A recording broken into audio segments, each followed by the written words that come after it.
Good morning, Azeroth. It is the 14th of January 2025. Grab your morning beverage and welcome to the stream. We're pushing our Druid into the solo shuffle today. Earning up some conquest, getting some practice in, and going straight into the deep end. Hopes of getting towards that elite PvP set. Without further ado, let's get stuck in. Hope you're all doing well today.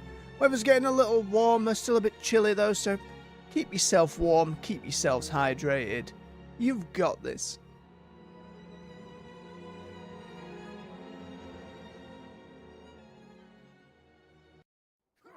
Now, I did do a wee bit of reading.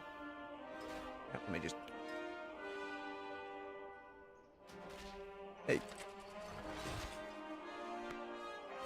Just to see, diving in today, what things I could consider, what changes could necessarily be made. And one of the main things was because Ravage first has to proc, then I have to hit it, then I have to spend combo points. In terms of reliability, as amusing as it is on Druid of the Claw, it seems like just for reliability's sake, Wild Stalker is considered a lot better for this.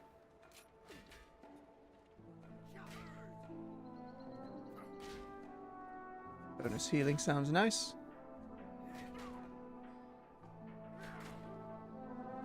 Healing I received or regrowths. I mean, we're going to have a healer the whole time, so that one seems like the idea. Increased damage.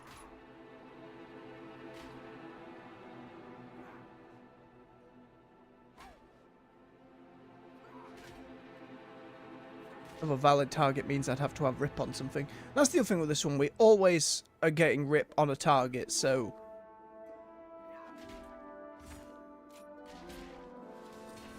it just seems to make more sense. Gander about the others. Now, I don't think we need Typhoon, just because of how things are working out there.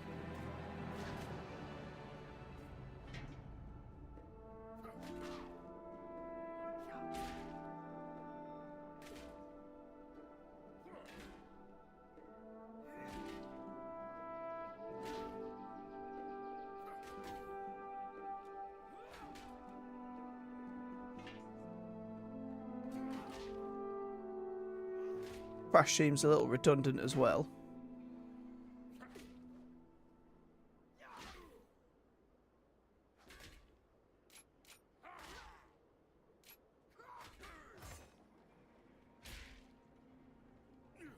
It's a 5-minute cooldown, which means only the one time, but even so, I assume, from what I understand,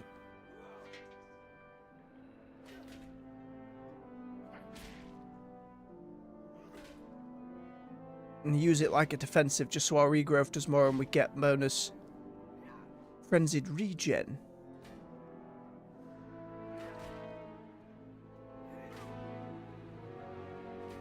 I much prefer Ursol's Vortex than Mass Entanglement. I still feel like that's a better shout.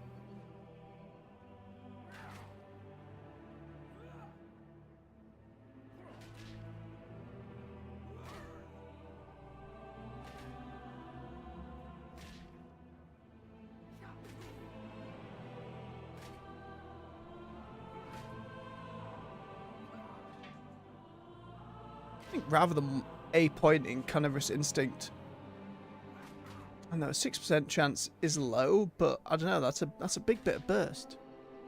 I think that's more personal preference. I know I need to be using Tiger's Fury a lot more often and a lot better at the same time, but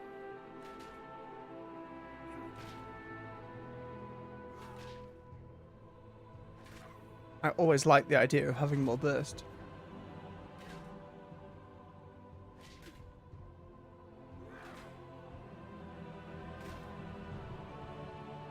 We're not using Thrash, we don't need that one. Good morning, Mac. Hope you're doing well today, bub. Just having a quick gander through his talents.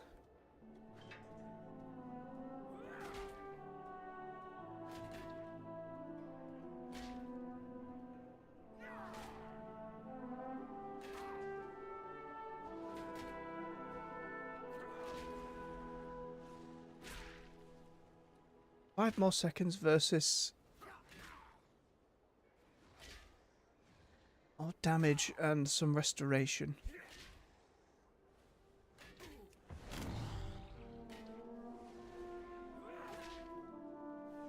"20 seconds of 15% damage is probably better overall.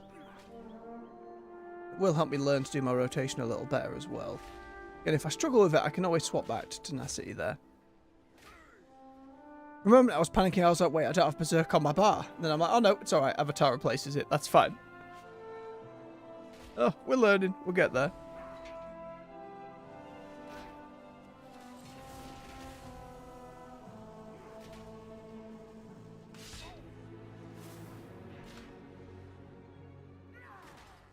Right, the other thing I think I didn't realise, that I'm pretty sure Tiger's Fury can... yeah, be used without taking me out of stealth. That's something I didn't even register for whatever reason. Okay, it's Heart of the Wild. Means now we do have to be in bear form for frenzied regen.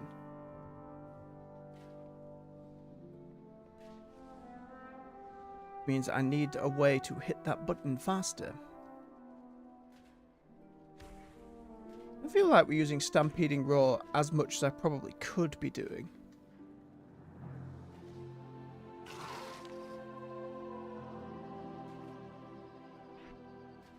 Pop it down here and swap it with that, just so... I wish hitting this button just turned me into the required form. That gets me in there. Now, is there anything else I need on bear?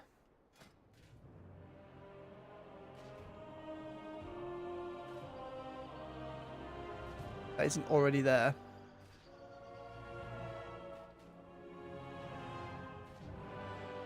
Just Mangle. At the moment.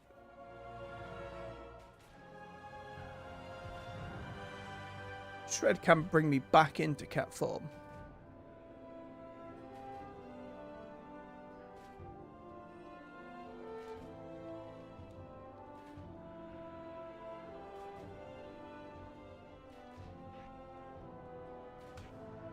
Slap those two on there, at least that can put me back again. Yeah, it's just going to be getting induced to the habit of swapping over.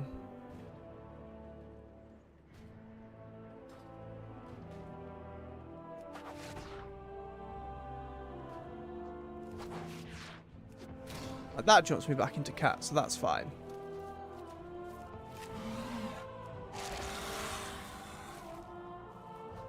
I should probably put Heart of the Wild on here as well. Just in case I hit the other button first.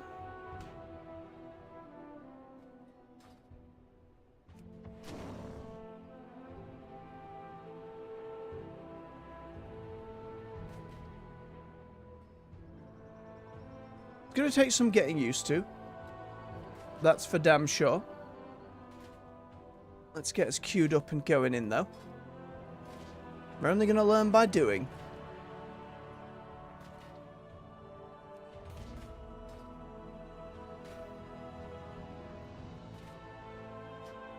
Get rid of these other ones. What's this other side quest we have to do? It's just taking a diary over to Hallowfall. He's shot, we can do that in the meantime, why not? We do have Plunderstorm coming back tomorrow as well. Probably spend a few days going through that, and then it'll just become like a daily occurrence. We get on and get our daily doubloons, assuming it functions like last time. I know rather than a specific track where you go from one item to the other, there's going to be a store associated with it, so the currency you earn can be spent on what you want rather than in a linear order, which is better. So there's plenty of stuff I'd have skipped. I'm not that bothered by pets, and I don't mind too much about the mounts. It's the transmogs I'm after. So at the very least, it won't overstay its welcome. Again, I'm very curious to see what changes they've made. And if indeed they managed to get it so you could queue up to it from within the client, that'll be interesting to see. Like on another character. Branch. On the evening stream yesterday, we also started up Remnant 2, which I am very much enjoying getting back into. Love that game. Getting into the DLC. Character still feels pretty strong just because I have a very tanky build going on. But it's letting me experiment with some different weapons and stuff, so I am enjoying that. That's 6 PM on an evening. Alright, set focus to our DPS. So we can see what they're gunning for and try and match targets. You gotta remember we're hitting Tiger's Fury as soon as possible. I also need to remember this goddamn trinket until I can replace it. That boost of health. I know I want to... As Feral, I know I'm going to be targeted a lot. That's a lot of the other stuff I read. It wasn't just... Well, it feels like I'm being targeted more, even compared to Mage. But no, Feral tends to be attacked quite a lot. Very vulnerable to stuns, so... Oh no. Has it redone my bars? Oh, that means it's going to have redone my bear bar. Oh no.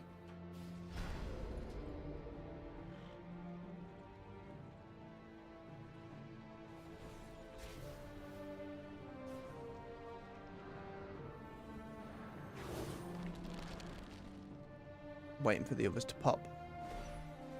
2 bloody rogues. I feel like they're waiting for me to pop. 2 here as well.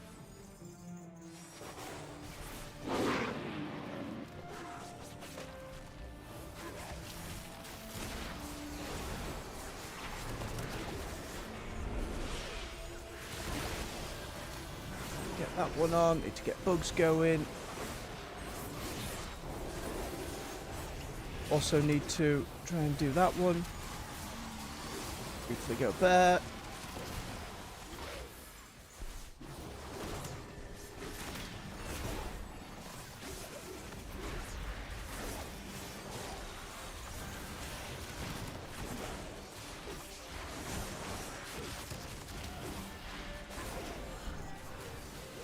Punch that rogue.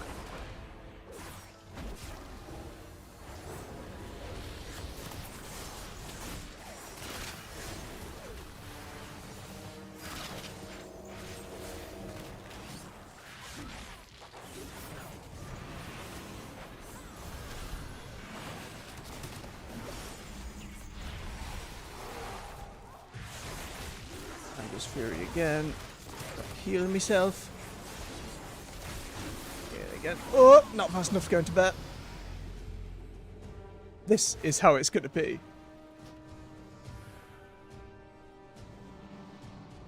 And if I am getting focused like that, it's very hard to consider when to use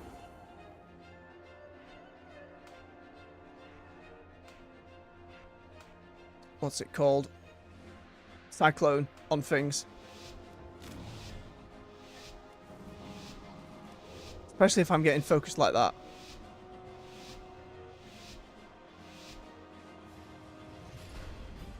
Okay, try again.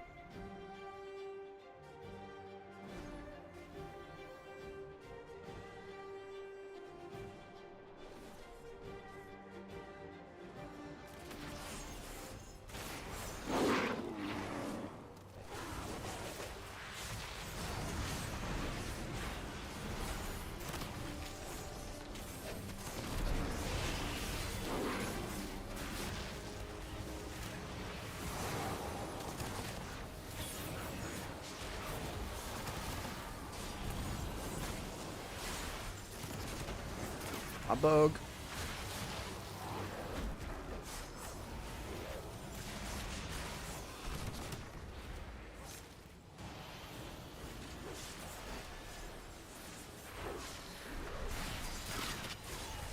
Okay, that's from my bat skin.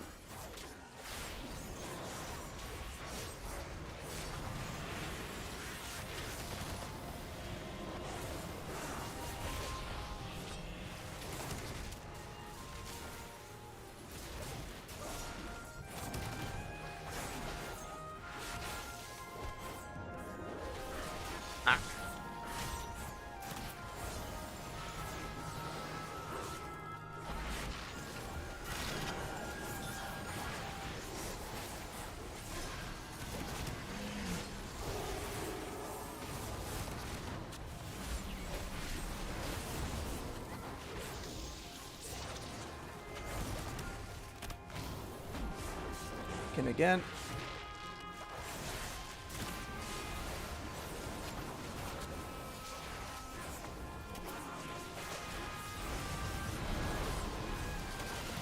Just keeping all of these dots up and going.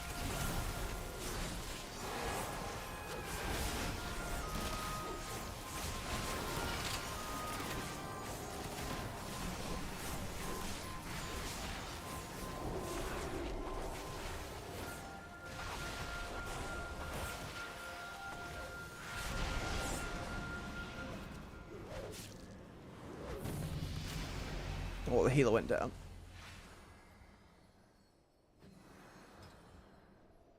Okay, my damage number is not the worst, so we're doing okay on that front.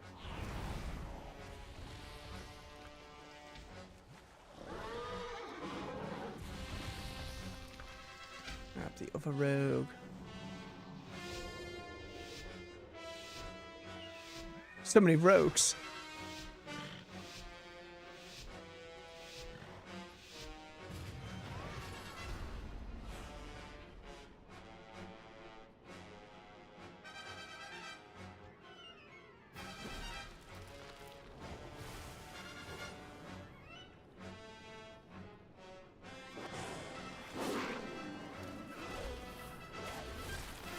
Trying to fake them out at that point.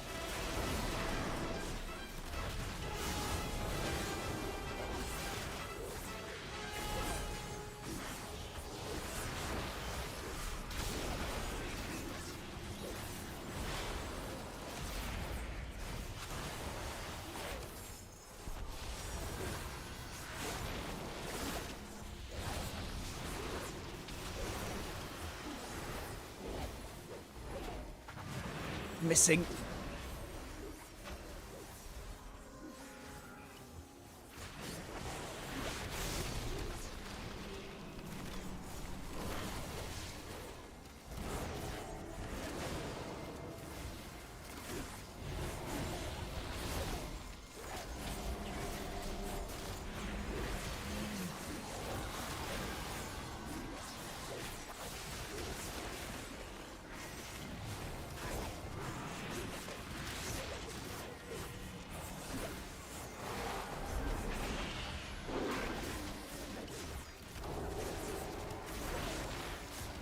Keep that self-healing going.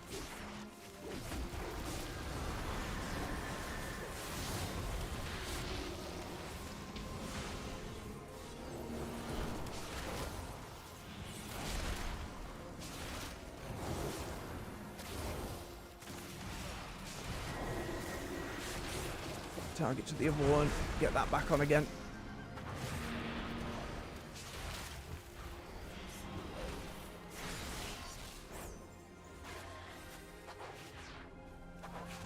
Ooh, got her.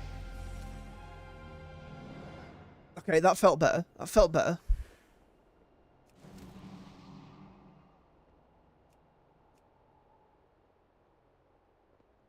Swap into the healer for a bit, getting a few bleeds about the place. I needed to use my move speed stuff a lot faster. That's the other thing I'm noticing now. Got a lot of chase. I've got a lot of ability to get on folks, so I need to be doing it.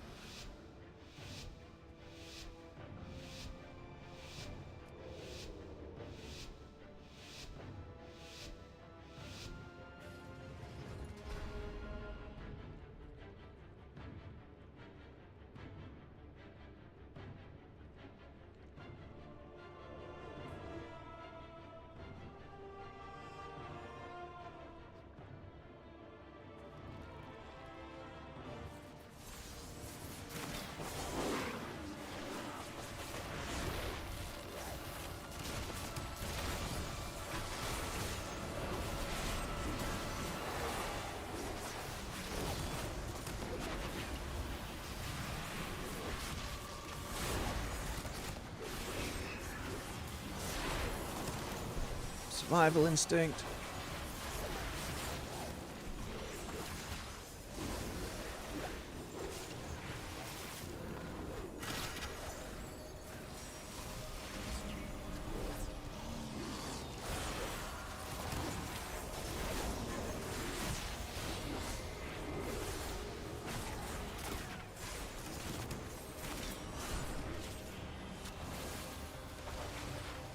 Bugs going. Moonfire going. Get the other one back on.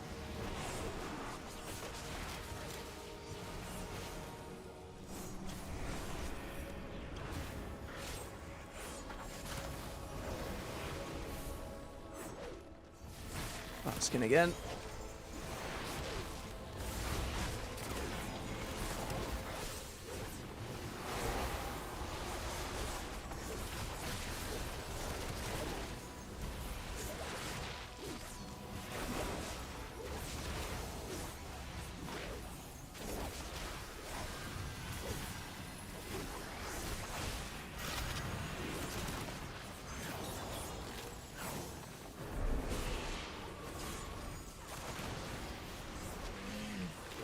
Defensive regen. Ooh, I got him as well. I'm just like, go bear, go bear, go bear. Honestly, I don't know if we should have got away with that. At the moment, it's just rogues, daggers being stabbed. Panic, be kitty.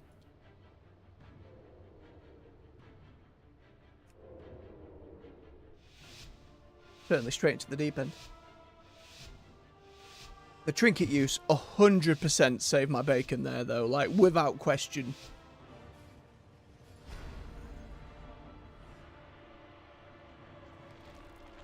Oh, no! That's bad.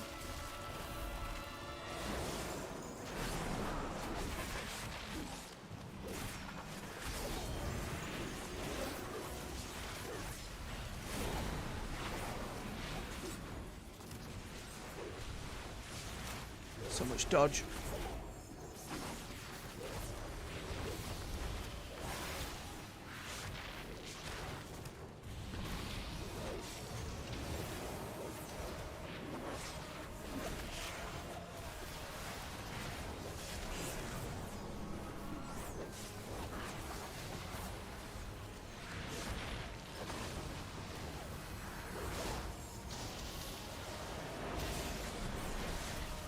Heal on them.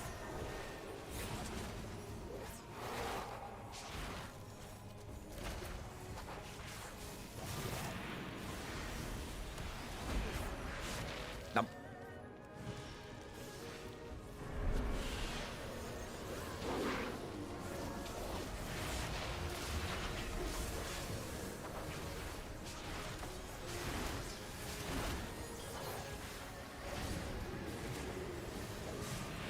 Off heals going.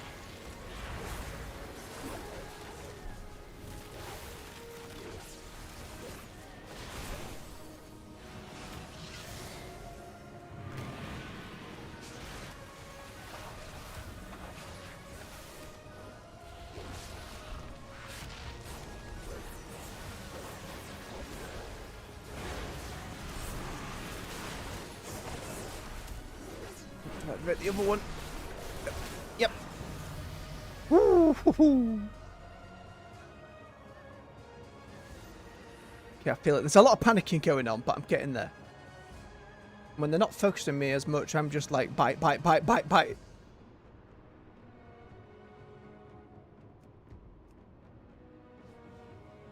It's so difficult to know when to go and try and disrupt a healer as well. That's still something I'm really struggling with.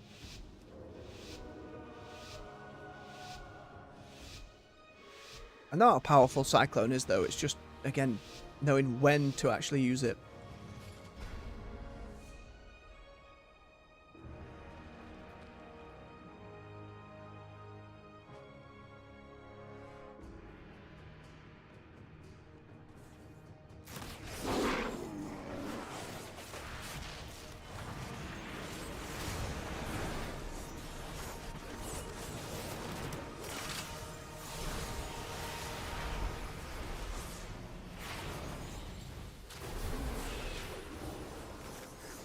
Okay, dodging repeatedly. Get more bleeds going. Nom.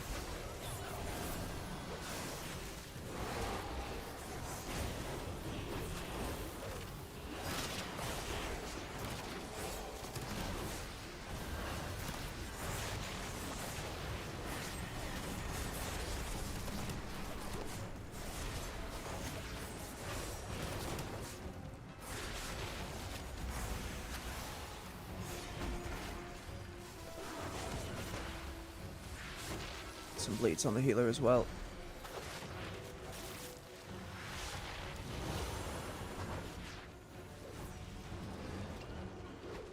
Actually remove the poisons off him.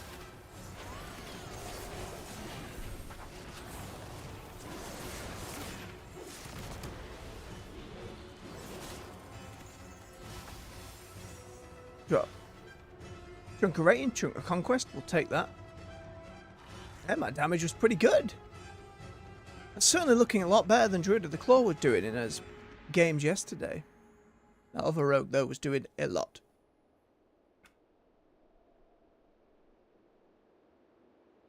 Right, I have a gem socket that I can put in to get some more versatility as well. And I still have 2 bits of green PvP gear that need to go to Conquest. Yeah, that once we get back to Dornagol after handing this in. Not a bad start.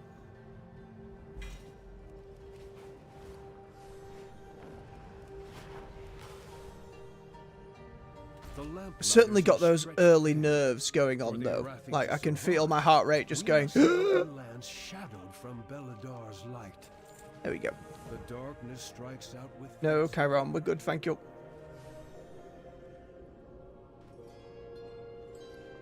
I think that's about 1 point or so away from. I think the other upgrades are like 750 conquest. I have to double check, but we're certainly not right at one. Be a ways off getting the weapon as well. That's 2,500. I don't know where the bar has gone from the top to inform me how much conquest I'm doing right now, but it's currently not there. So, there we go. Now, what I can do is we can go and grab a gem. And again, I haven't got all the main enchants on yet. I was waiting until everything was updated to Conquest to get the toppest of gems, for lack of a better term.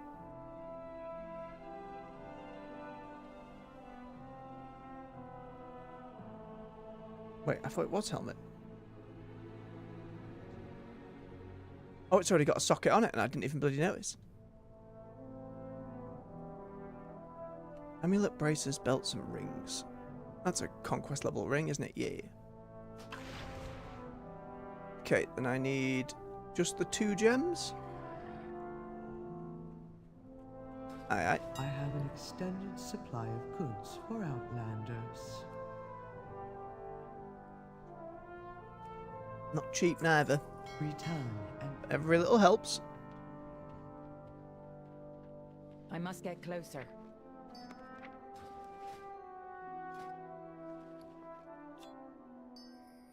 One on there, and one on the ring. Just a wee bit more versatility.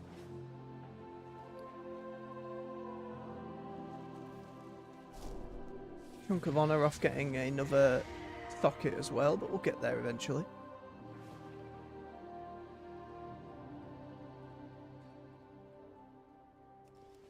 Okay. Check in there. Oh, I could do with a repair for some reason. Garib! Me old mucker. Thank you.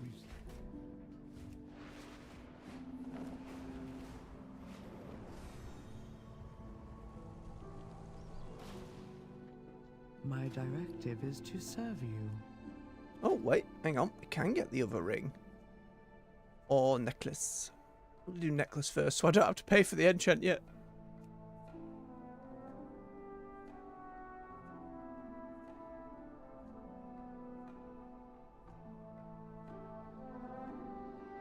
Now the set bonus is crit.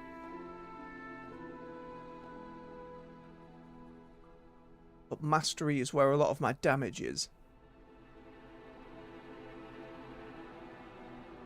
Which crit am I currently looking at? About 14.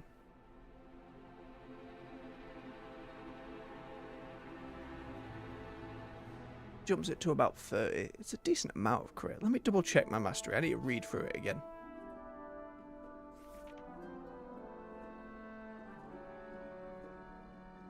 Yeah, damage done from all your bleeds and your finishing moves. Probably better.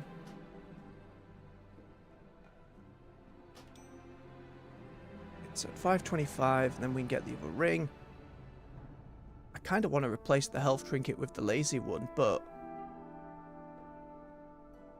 it has agility on it, and it did save my life, so is the answer just don't be lazy? How could this be? How have I let myself get to this point? I have calibrated my prices to be reasonable. Still a decent upgrade, though.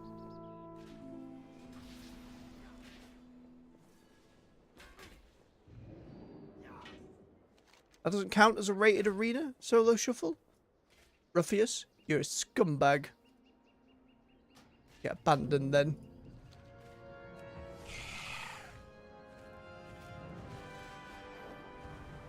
Heart of the Wild also just means, with the healing increase, if I pop it when a regen prop comes, how long does it last? It lasts 45 seconds, so chances are, if I go into bear, hit frenzied, go back to cat, while Heart of the Wild's up, I'm going to get that prop to heal again thereafter, so I've got to bear that in mind.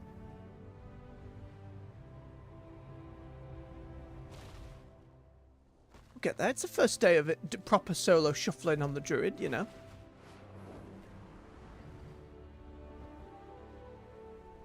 Surprised the average wait time's 14 minutes, and that first one was about 5.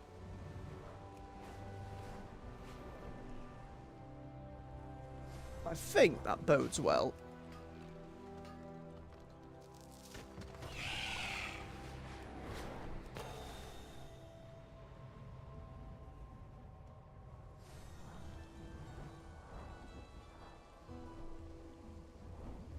Then again, between doing some Plunder Storm, we should still have plenty of time.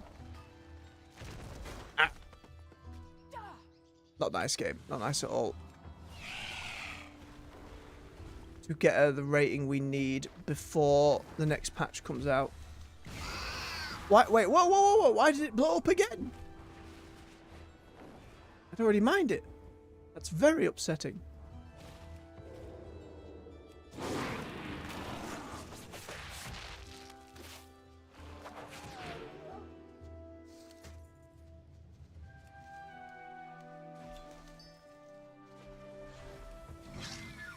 Oh, whoops. Already wanted a fight.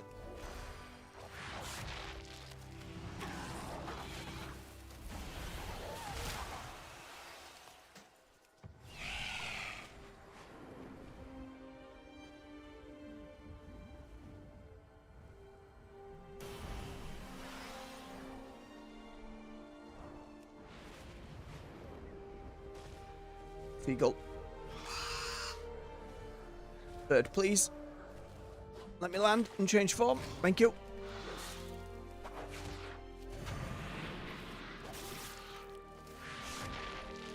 Well, that's why I liked having Thrash, because it slapped something on Brutal Slash as well, so it had a bonus dot. It's okay. We'll get used to it. Now, just for grabbing combo points.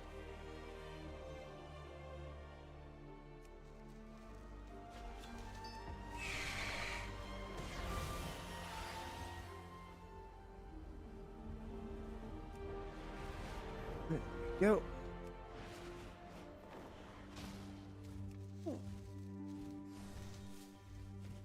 I'm now just increasingly nervous about what specific pieces of armor coming in the next patch will make me want to PvP on different characters for the elite sets. We'll be learning whole other things again. I do like this process. It is just terrifying at the same time, especially on stream. If I was off stream, it'd be a little more lax, and obviously it'd be a little less flummoxed, but I suppose there is some appeal to watching me get my head kicked in repeatedly, but I'm trying my best to make it somewhat entertaining for you all out there. My main draw is always going to be new story content. Ooh, there we go. Crystal one. Take me to the next one, please.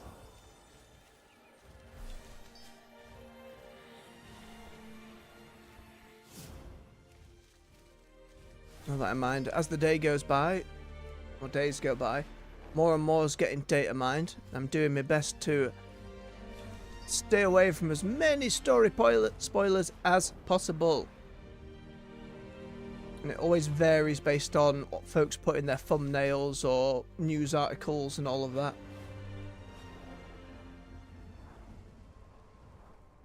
Should be okay though. There are some videos coming out though of people's first impressions of the new patch and content. I haven't watched those either out the same reason. I kind of want to be surprised by it all going in. And learn with the rest of yous.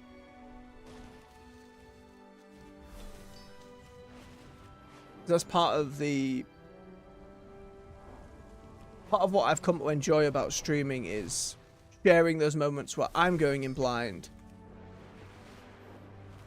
Excavating here might be dangerous. And the not knowing. Probably most prevalent when we were going through the Elden Ring DLC. And completely not knowing. And having different folks come in on different bosses or in different areas and being delighted by my flummoxing around. Expect something similar will happen throughout Remnant. Give me that wax.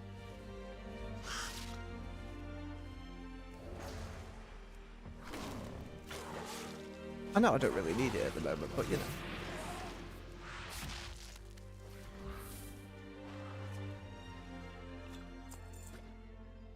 Where is Blood Talons? 3 different combo point generating abilities. Alright, so that still works out with Rip, Slash, and Moonfire. Wanted to double check. Slash, not Thrash, goddammit.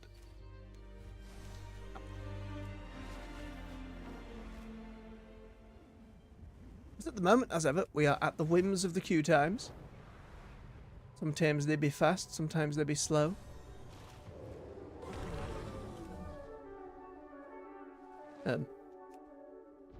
Angry Beastie.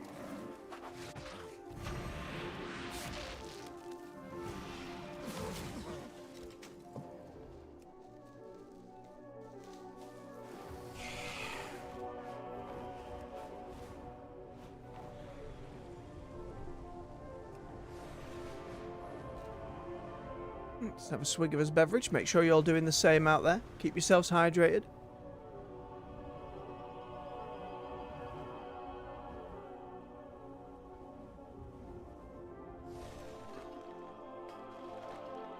There's a cache of resources nearby. Oh? Find it before you have to fight over it. We always have to fight over it, Ruffius. What do you mean? Let's see. Maybe everyone's on the Siren Isle still. And we still have the various weekly things to do there. I think probably next Monday, after a few days of going heavy into the Plunderstorm, we'll just try and make sure we're still doing those. Because there's a lot of Flame Blessed Iron we still want to earn. It's not like that content's going to just randomly vanish, but...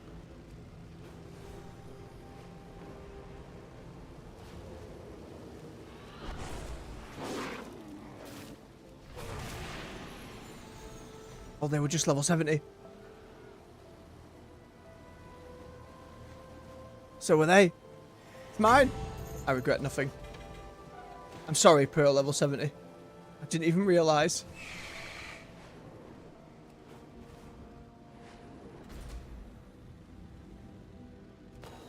Feels bad, but I got my chest. I got my conquest.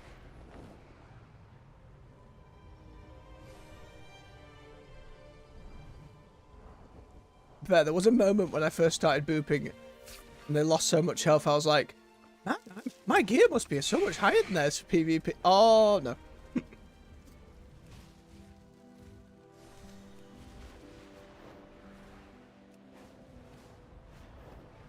That's what you sign up for when you go for the big chest.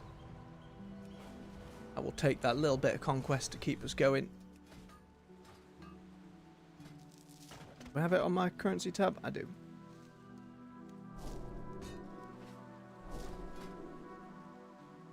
More plant. More ore. Nearly put a point to the wrong bloody one then, but there we go.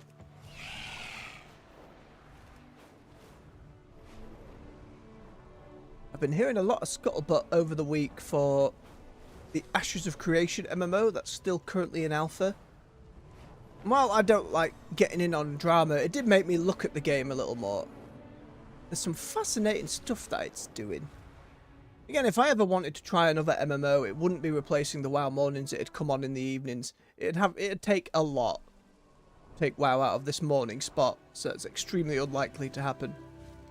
I'm always game to try out other games and see how they're going, especially in its class design. There isn't really a... what's the word? In alpha, there's still plenty of content to come, but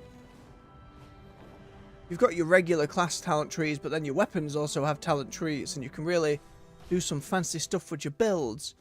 But a lot of games have promised that over the years, and very few have actually gotten to the point where either it comes together well at the end, or that proposed freedom isn't eventually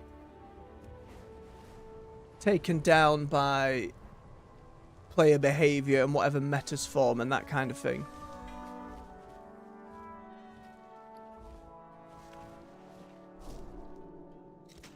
But even if I don't end up playing it, it would be nice for folks for a game to go through that testing period and come out of the other end exactly where folks want it. And again, that's not exactly a... feasible's the wrong word, it's just unlikely, given how game development tends to play out. Then the more and more people that end up coming to play your game, all the more unlikely it is to satiate everybody. I think it's probably one of the hardest problems of an MMO, as it certainly has plagued WoW for a long time. I feel like they are certainly a lot better at catering to more of their audience than they used to be.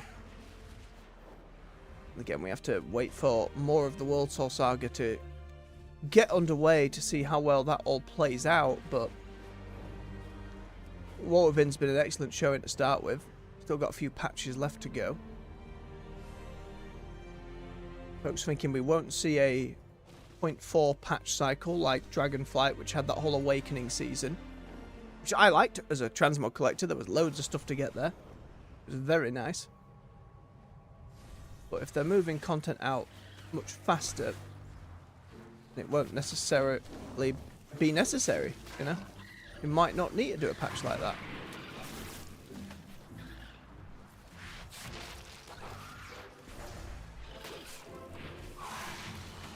No.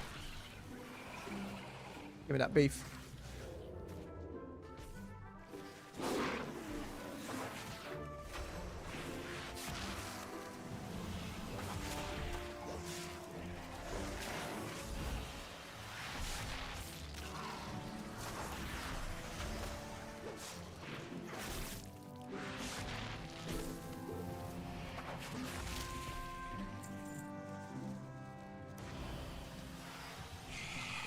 Lovely stuff.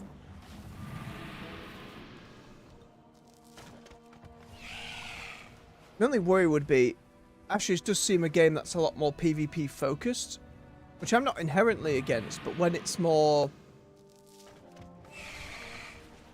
you can lose stuff to other players, and your world kind of depends on the investment players put in, which on the one hand is fantastic for trying to create that like organic MMO social growth and that kind of thing. As a solo player, it can be a very double-edged sword. So again, how friendly it is towards a player like myself remains to be seen. And I think anyone getting into that market these days knows that your player base, yes, you're going to get the big groups of folks, but you're absolutely going to get a huge amount of people who just play solo and casually. Not exclusively. Just because you play solo doesn't inherently make one a casual player. I think that's more investment, time, how much you want to and or are willing to dedicate to a thing. Certainly a solo player, but I wouldn't necessarily say I am hardcore, but I do play quite a bit, you know?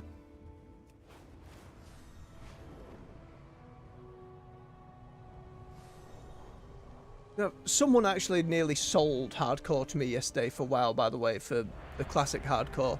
They said, it's made WoW feel like a roguelite for me, and I was like, oh no. Don't say that, because then I want to play it.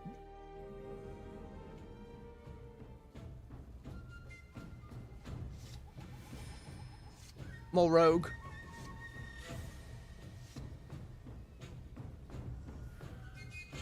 Here we go. We got a Healer Monk, Warrior, a Fire Mage. Oh, good on you, Fire Mage.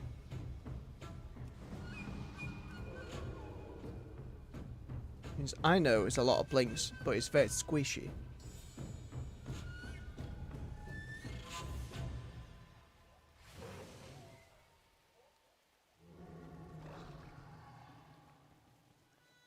I also know cauterize isn't a catch-all.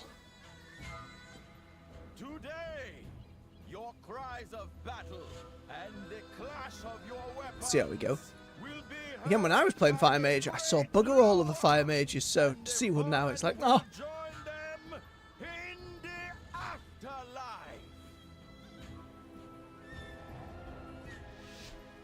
Right, here we go.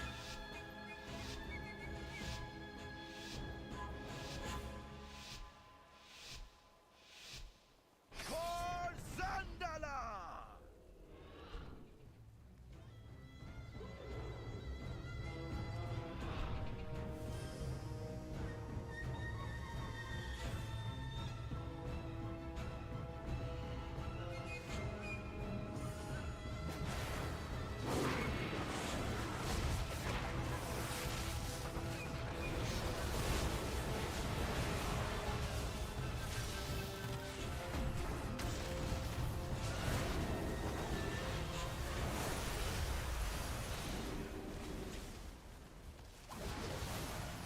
I'm back here, Mage.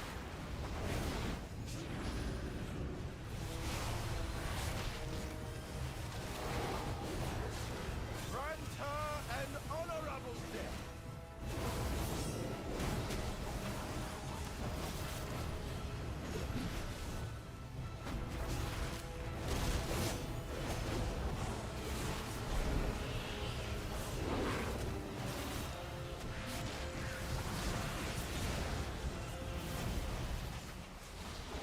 Right, need to put some dots on this warrior.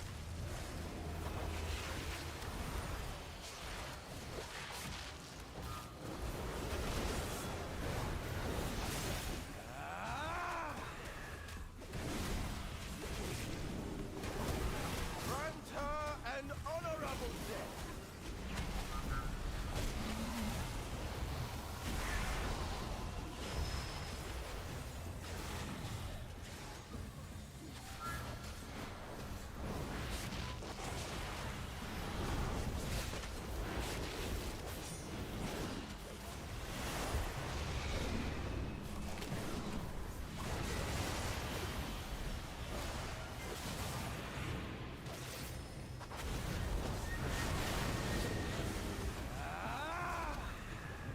Oh, I nearly got you.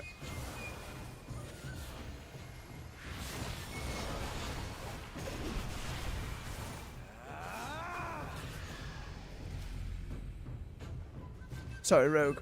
My heel was not on thingamabob. Closer than anticipated, though. That mage really kept themselves alive. Makes me upset by my mage play before. Oh, we go again. And Cyclone. I didn't use Cyclone. There was a couple times there where there was nobody actually on me and I could have Cycloned someone. It's just getting into that habit.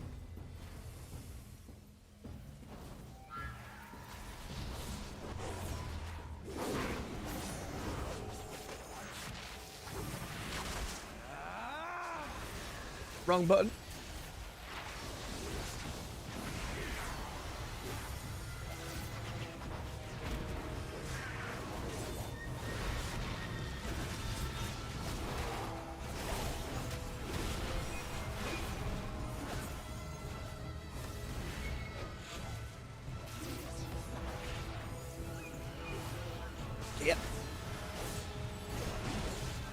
Fury again.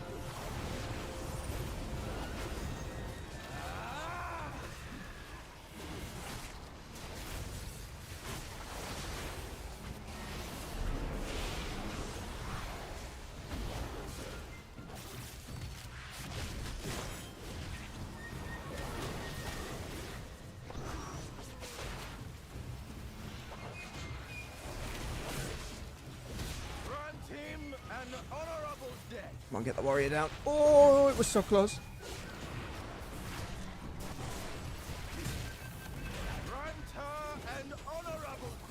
Oh, no. Wasn't watching my health. I needed to bear. So there was a couple times there where they were so low. That again was another cyclone moment where it was like I needed to cyclone the healer to ensure they went down. And then my brain's like, then you're not hitting the damage button, so they won't go down anyway. But on Feral Druid, it's like, well, they're bleeding. And that's most of my damage, so it's okay. As long as the bleeds are up, it should be good to go.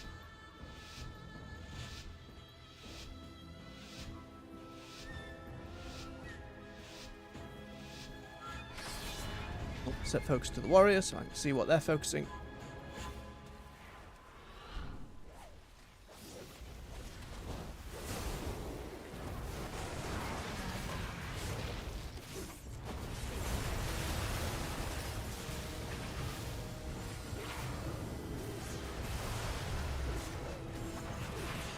Bleeds on the rogue as well. Oh, right, they were immune to it.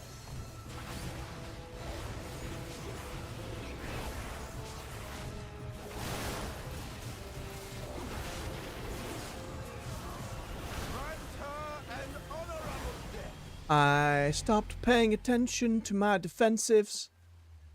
I didn't hit bloody any of them then. What was I doing? My brain was just like, bite the mage, bite the mage, bite the mage.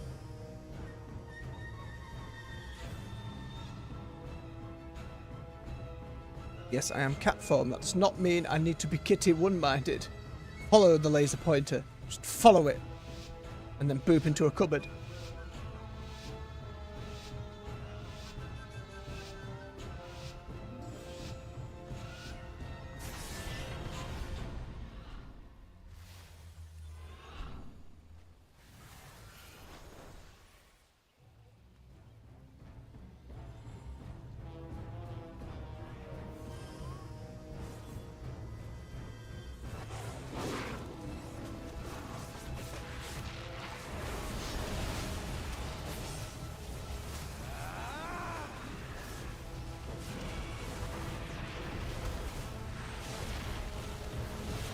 Okay, then pop that defensive.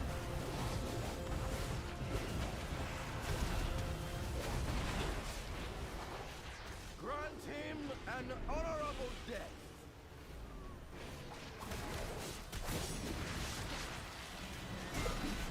See him again now on the bear.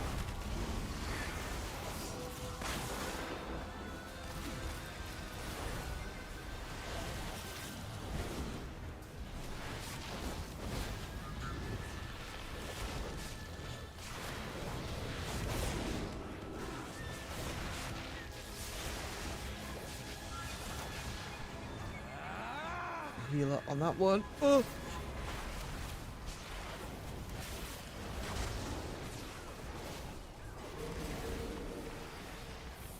Grant him an honorable Nice. death.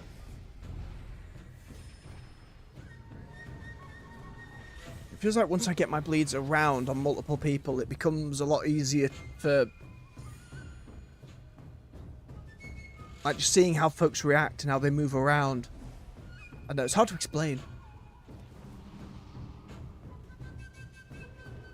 It's so strange to be using a character where your main source of damage is dots and then realising, oh, I can just put these on lots of people.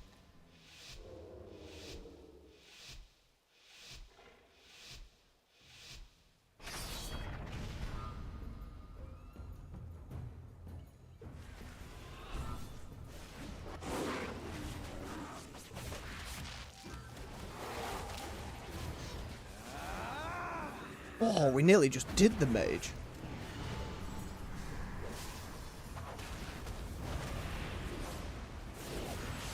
Get that bleed on you. I'll do them on this one. sure to heal myself.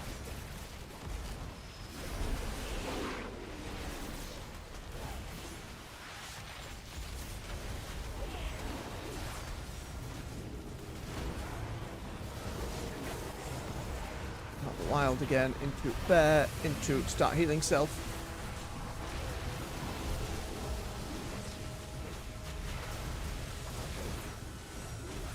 Get the other frenzied. Then go back into Kitty.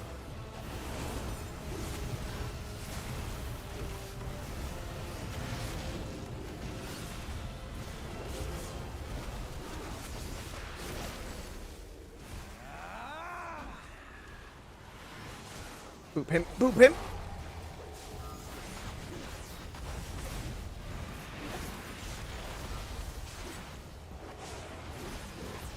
Keep dodging. I hate it so much. I hate it so much. There again. Regen.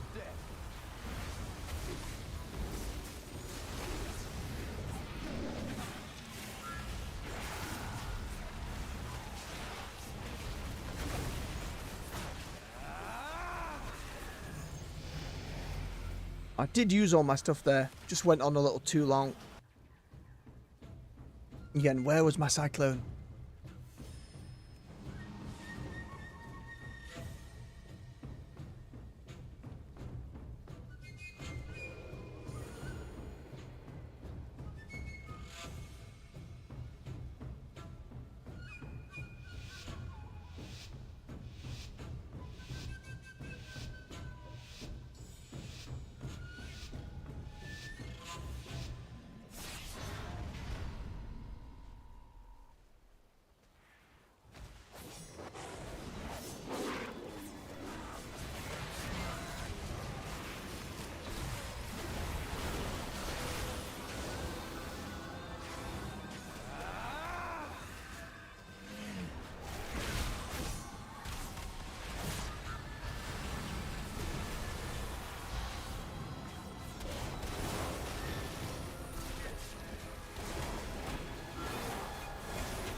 Oh, goodness. There's the stun. Put it back, skin.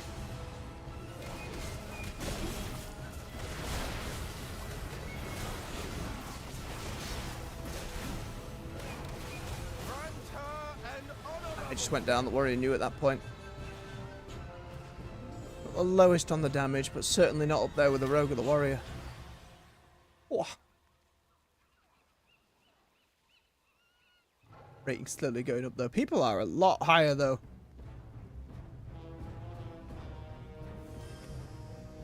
Noted, noted.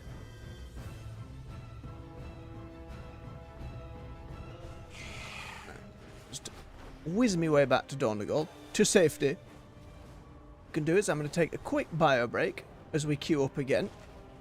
If the queue pops while I'm bio-in, then it pops. But given how it's been currently, I think we'll be fine. Let me just tippity type that into the chat.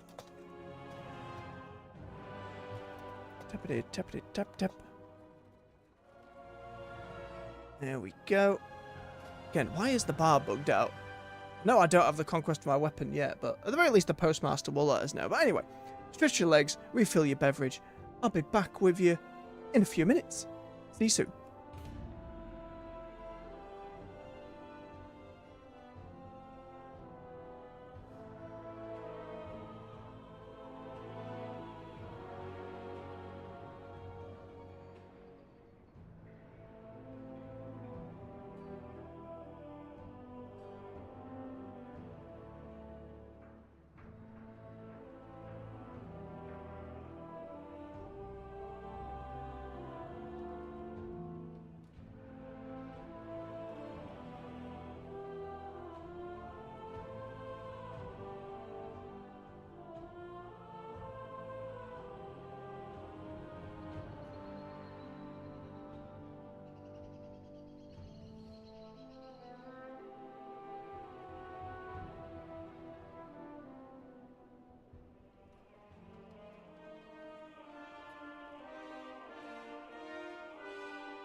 And we're back. Thank you for your patience. Let's get my headset back on. Have a swig of his lukewarm tea. Make sure you do the same. Keep yourselves hydrated. Hopefully your tea isn't lukewarm. Or coffee, or whichever beverage of choice you've got.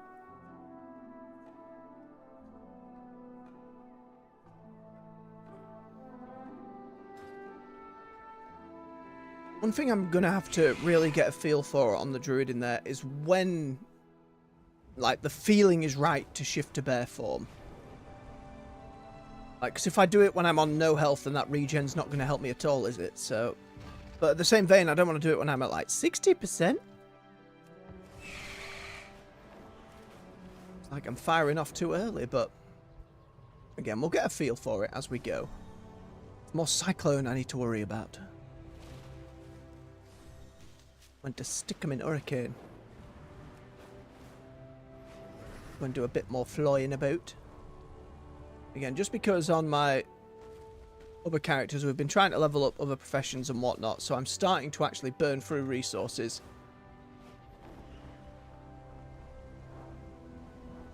And all of the spending we've been doing on our PvP characters to get them enchanted and that kind of thing has not been cheap neither. So having a backlog of resources to be able to potentially sell off at some point will be useful.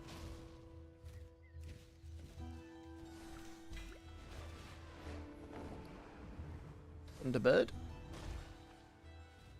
Crab. Why are you like this?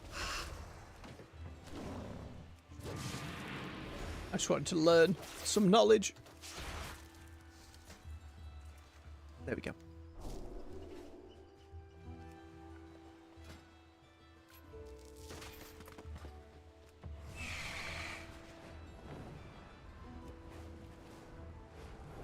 Seeing something like Ashes of Creation and how it's approaching stuff, it just leads me to wonder, like, the only other two MMOs we really know about that are somewhat in the pipeline, however many years away they are, you know what, I hate you, Easy Vein, go away, are the Riot one for the League of Legends IP, which they've restarted a couple times but seem pretty positive about in the last interviews I read. It's certainly a world I'd love to explore. But just in terms of how they make the actual MMO is anyone's guess at the moment. And then you've got Ghostcrawler, formerly of WoW, then Riot, then left to do his own studio. He occasionally does interviews with Scott Johnson of The Instance. If any of you really old WoW players out there remember The Instance and Scott. Love the fella, absolutely delightful. But occasionally has Ghostcrawler on to talk about their process for the MMO. But again, very scant details on what the actual thing will be as of yet. I don't envy developers in that position. It's, especially in a world of so much free-to-play and live service and constantly fighting for player attention, how on earth do you launch a new MMO? I think the main thing that's kept WoW going has been the variety in terms of, do you want to play retail? Do you want to play classic? Do you want to play hardcore? Do you want to play Season of Discovery, you know? Having those games within a game has really helped it, and I don't know if you could achieve that with another MMO. I know Guild Wars 2 is pretty popular these days. I've always been curious to give it a look-see. And Final Fantasy I had a lot of fun with for a good old time. Ended up coming back to WoW. But I don't think either of those could necessarily get away with a classic style thing. Mainly because, I can't speak for Guild Wars 2, but I know Final Fantasy, because you have to go through the earlier expansions and that earlier content, there isn't that same level of nostalgia of, oh, let's go back and do the things we haven't done for years, because anyone who goes through that game to get the story, you're going through all of it. Whereas WoW, it was like, each expansion is almost a bygone era that you never come back to. Outside of leveling some alts, or maybe you're going back for transmog, but you're not really getting the same experience there. I know for Guild Wars, a lot of its content and the rewards in each one in that same way for WoW transmog and stuff, is worth going and doing for its own right. So how do you offer enough content to be like, come and play our game instead? Now, to be fair, nobody, I don't think any of those are going to do what WoW does in terms of charging a sub fee. I don't think any new MMO can come along and do that these days. And I think if WoW, not really a fair comparison or conversation, but if WoW launched today, it certainly wouldn't have a subscription. I don't doubt that at all. And how long they keep the subscription going, I thought at this point, to be perfectly honest, it would have got bundled into Game Pass now that with Microsoft. Not necessarily removing the subscription, but as like a bonus, like you pay this specific tier of Game Pass, oh, you also get a WoW sub. But at the moment, that's like leaving money on the table, I would assume, from their data. I assume the moment it doesn't add up that way, they can be like, right, let's put them in together. That'll be fine.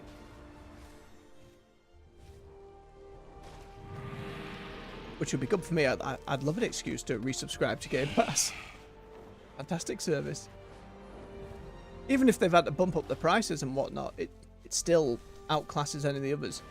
But like Sega in the news at the end of the year being like, we can do a subscription service for Sega games. And I'm like, don't get me wrong, there's a lot of Sonic fans out there, but I don't necessarily know if your portfolio is going to support that. Even if you reach really far back, and that's an era of gaming I was on the cusp of. Like, my intro was getting in with the N64 more than all else. I played some stuff, you know, like my grandfather had, oh, what's it called? The Odyssey, I think. Just joysticks and single button, some Pong. Had a thing where you put a film layer on your screen. You wanted a different scene in Pong, right? Take the green layer and put that on your screen. It's very silly looking back. I remember that. And then I remember different family members having like the Sega Genesis at some point. There was like a load of Disney games on there, like Donald Duck and Aladdin and stuff like that. But again, it wasn't until the N64 Excavating here might that be dangerous, really... but Oh, video games, you know what I mean? So that... The eras before that, I am not as familiar with. And out of all the games that came out last year, there's one that, in that same vein, really interests me to go back to at some point, which is UFO 50, where they've gone for that 8-bit era of games, and a load of different indie creators came together to make essentially a fake gaming company to make a load of different games and go through an era of this games company with some meta stuff in the background, which just sounds fascinating to play. Be a wee bit before we get to it though. The schedule's looking pretty tight at the moment. I'm hoping Remnant 2 can hold me over until the end of January. And with 2 DLCs to go through and a boss rush mode, I imagine it'll do alright for that. As we've said before, end of January is Eternal Strands. That's some former BioWare devs making an action RPG. And I really like the look of that because it's a lot of environmental stuff. So it's... Hang on. There we go. Like, your character can create, like, ice on surfaces, can use telekinesis on objects in the world, and these things all can interplay with each other. So one of the examples they gave was, we're fighting this dragon. I've created a wall of ice on the ground, and I'm going to create more ice on its wing to stick it to that wall, and now the dragon can no longer fly because its wing's stuck. Or I'm fighting a giant golem, and I'm climbing up it, and I am freezing a part of it that's overheating and using fire attacks, and then making it brittle so I can do more damage to it. Like, those kind of environmentally stuff and triggering like different explosions between those and that interplay I find absolutely fascinating. Also seems like an interesting world they've built too. Obviously, as we get into February then, we've got a couple of real big ones. We've got Monster Hunter Wilds and we got Avowed. So even just sticking with one of those and then going into the other, that's a few months going for it. Now, mind you, most of the industry this year is going to be looking for GTA 6 and whatever Nintendo do in terms of the Switch 2, if it does in fact come out this year. They'll announce it, for sure, this year. Obviously, they didn't want to do it over Christmas. You still want to get those Christmas sales. If you announce it before Christmas, you're not going to get anyone buying the Switch. You're like, oh, they've announced a new one. Well, we'll wait. You know what I mean? They're not going to do it. But GTA 6 is going to take the vast majority of people by storm. And they're not for me, the Grand Theft Auto games. I've tried. I tried 4, I tried 5. I had a bit of fun with friends with 5 on the online modes, but it's not for me. And no doubt there'll be plenty of other stuff to come through. My backlog's got plenty of options to go through from over the years. And however many bloody Steam sales. Games bought 10 years ago for £2 in a gigantic bundle. What I know I want to do is God of War Ragnarok at some point. Just because I borrowed a PS4 for a time. And really enjoyed 2018's God of War. Really enjoyed it. So I know I'll enjoy Ragnarok. Now, I've managed to stay relatively spoiler-free thus far. But Doom's also coming this year. Ooh, it's going to be busy. Alright, let's focus up. Let's focus up. Got Rogue, Holy Paladin, Warlock. Okay.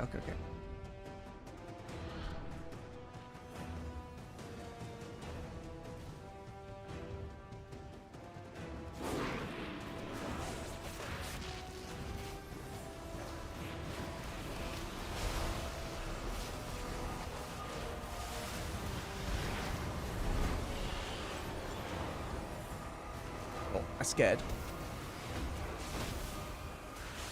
Wrong button. That's okay. Stun, so do that.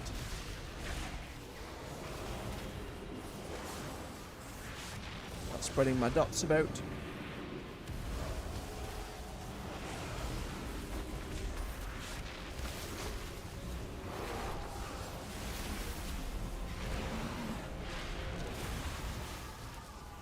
Go there.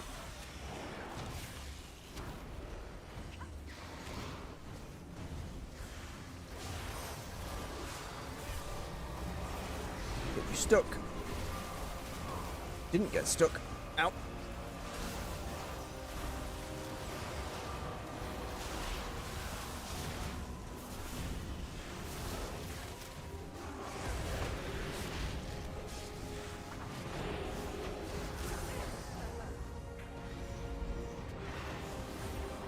I'm running again.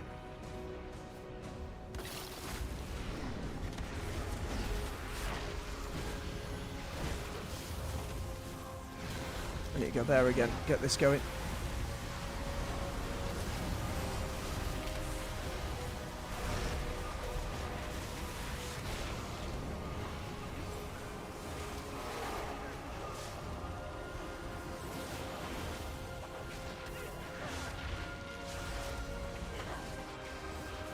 Regen going. Where's that healer?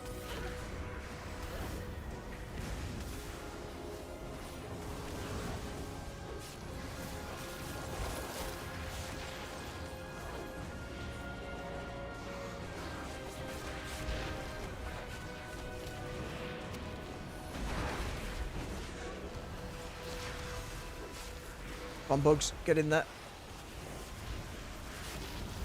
Get some dots on the healer.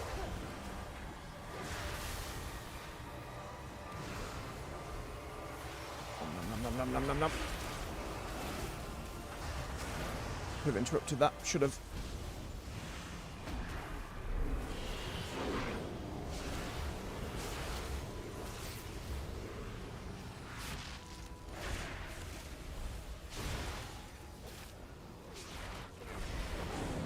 Ooh, got him. Okay. Next round. And from what Cupid told us a while ago, Warlocks don't have too much in the way of defense. But it seems again, the more bleeds I get across multiple targets, the easier it is to then ensure somebody goes down.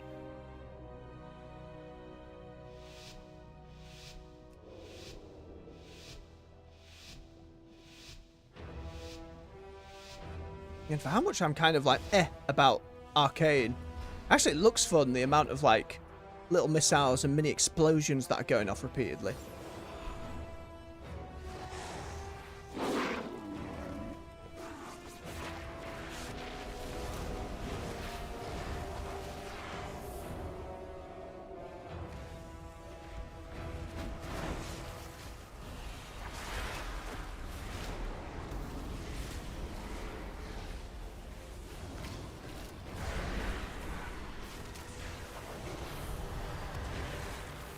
Barkskin up.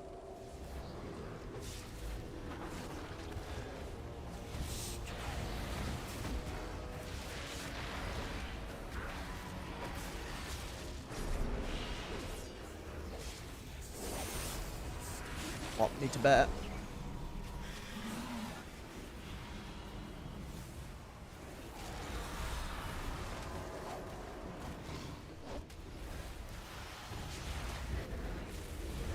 Put a heal on the mage as well. Oh, I should have put that heal on me.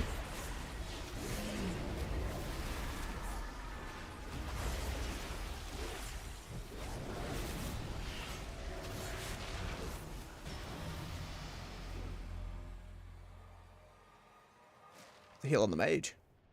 Again, using the vortex to try and save the mage a bit. Something I only managed to do the one time, as I needed to do it more. Oh, Warlock Stone. Which I assume I can use in cat form. It'd be very upsetting if I can't. Oh, spider. Oh, long skittery legs and tiny body.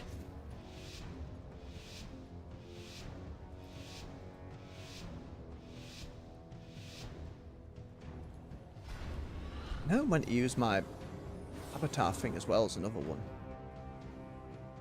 Oh, the mage is invisible. Sticks were made. Rogue's already over there, though.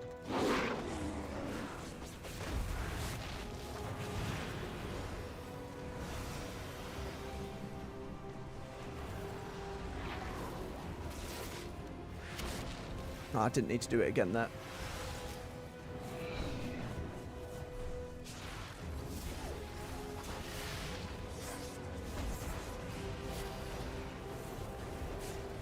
Gonna do some damage to the rogue.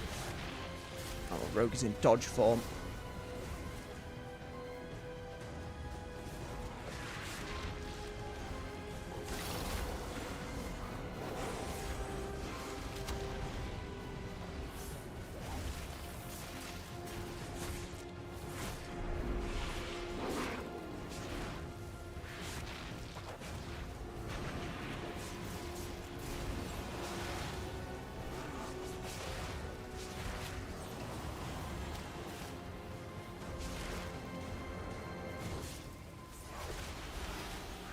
We're in the dots.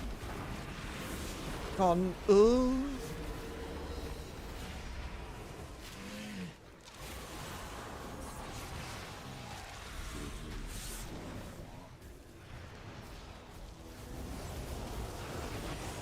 Come here. Nom nom nom nom.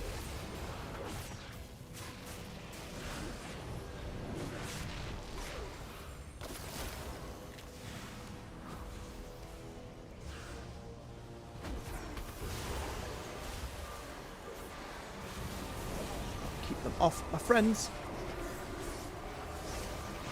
Bug.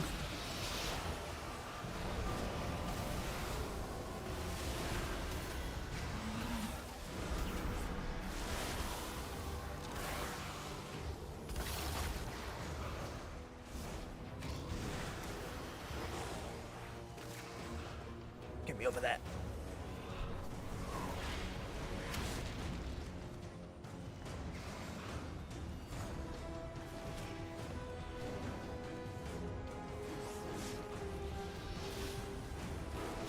Quick stun on the rogue.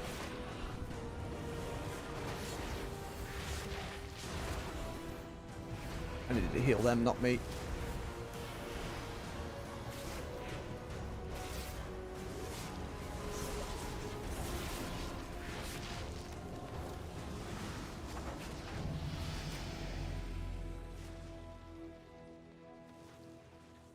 A lot to consider. Do have Haymaker. I do need to remember I am a Cultarian. I can just punch somebody, which I find quite fun.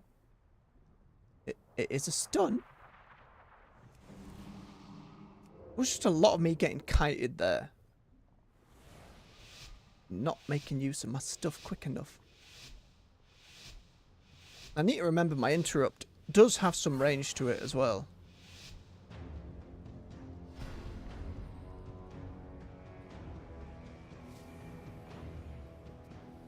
Disc priests are also quite a bit.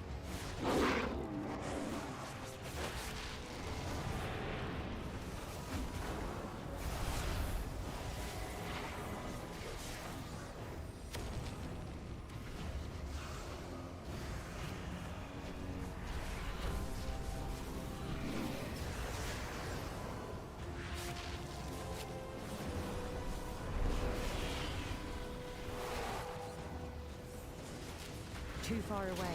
Oh, I failed.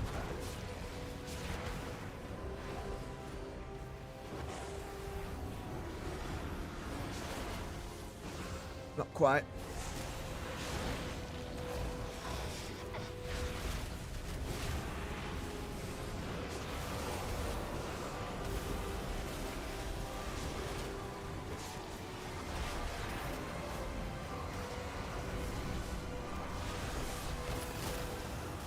Okay, back skin.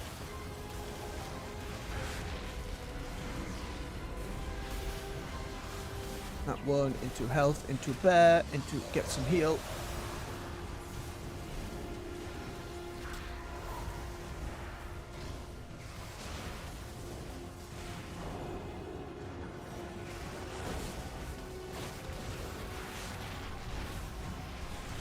Oh, I'm in a little bit of danger.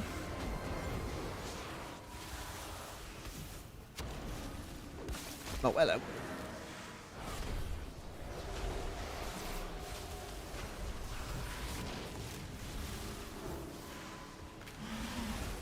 There again. Ooh, time's that okay.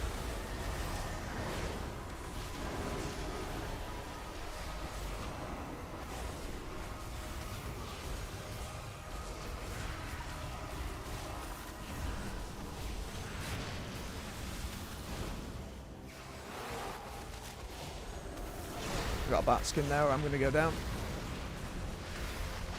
Come back, please.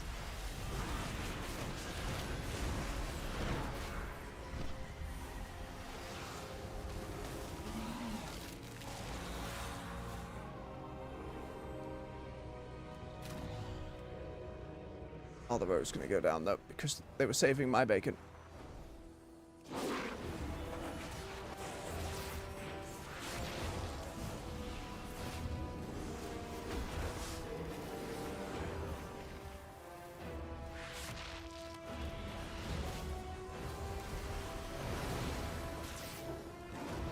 Done.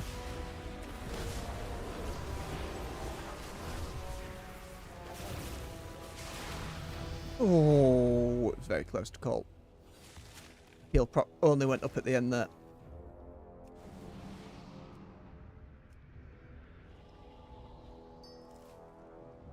And the priest was right. He grabbed me and pulled me out of line of sight. Very much knew what they were doing. Again, it's knowing when to cyclone. It's our biggest failing, I feel.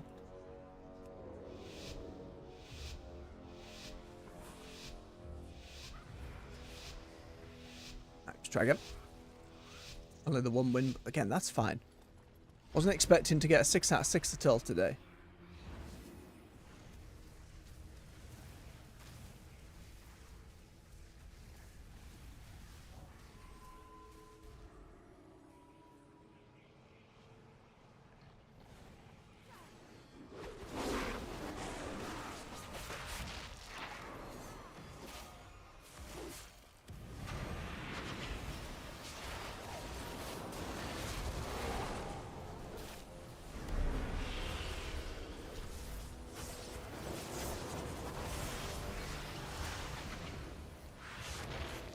Oh my god, land!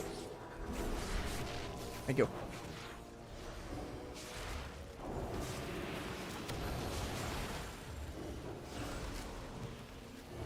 Alright, Blessing of Freedom is immune.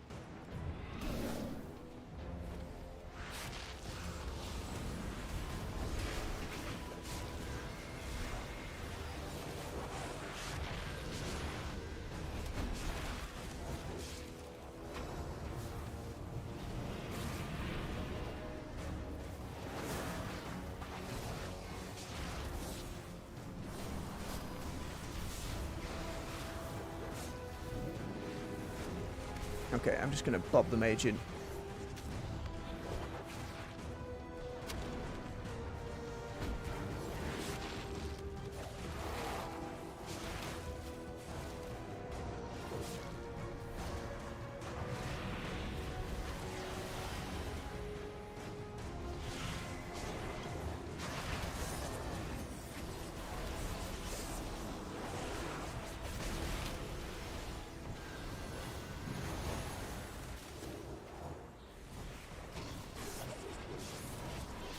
Get out of it straight away as well.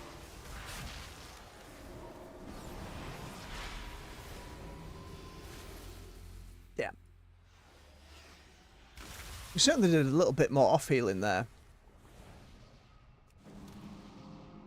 I feel like I'm so instinctively hitting regrowth on myself when it procced.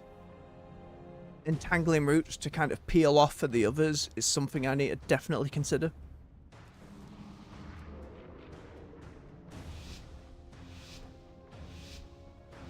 I also hit survival instinct way too early. Like, nobody was on me at the time, so it was kind of a waste.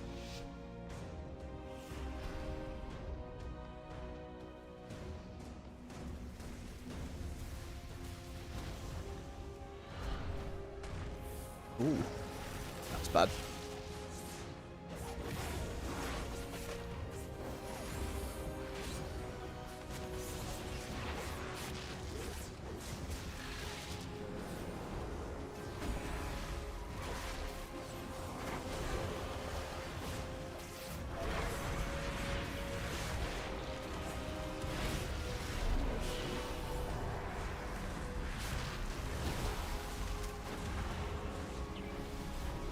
Pop the bag, get some heal.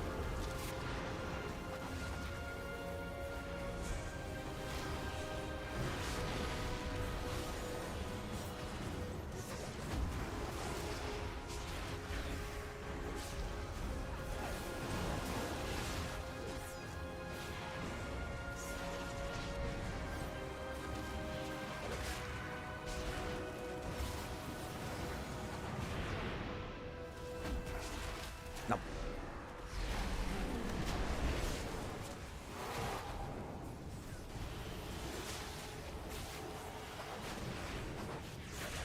Come back.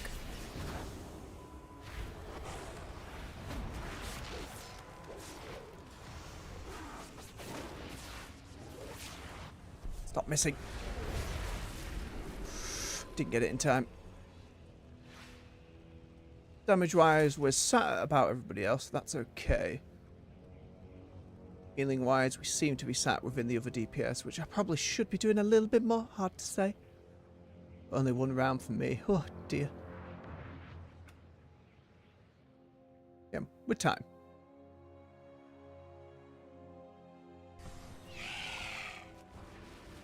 Get crewed up for another.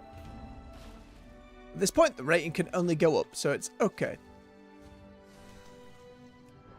It'll be when we get past the, what was it on the mage? That 1600 point range, then it starts getting a little tougher. Just in terms of breaching that 1800. Again, I'd love to do some blitz. Problem is, it's going to be extremely time inefficient to do so. And the rating you gain versus, you know, time queued, time in a match, and how much you lose on a loss compared to what we saw on the Mage solo shuffle, it's not even a close comparison. Again, I hope that over time, though, if it was earlier in the season, I'd definitely be queuing for both, just to spice it up a little bit for myself. But when we've got about a month, little over a month, we don't exactly know when Undermine's coming out, only that it's probably mid to late February. That doesn't leave me with huge amounts of time.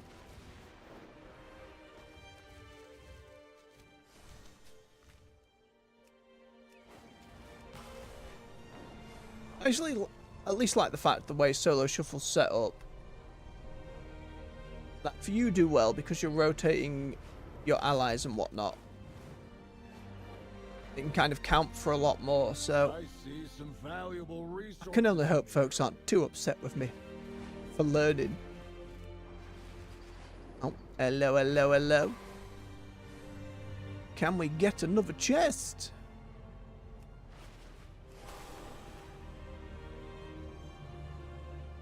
I assume I can be booped out of flight form with a whirl from somebody else.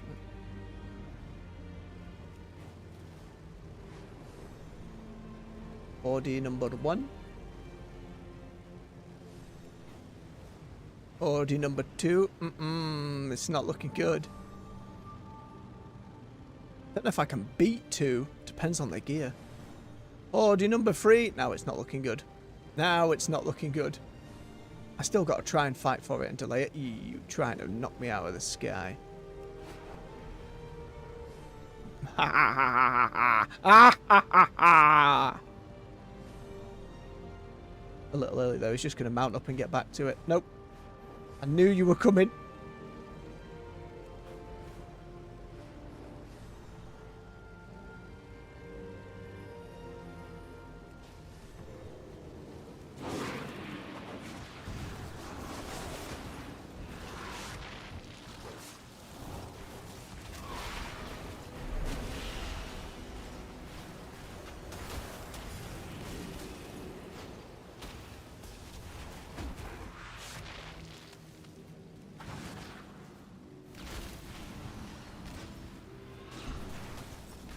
Not many.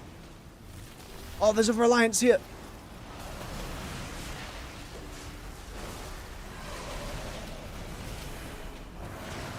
Oh no. Port Alliance went down immediately.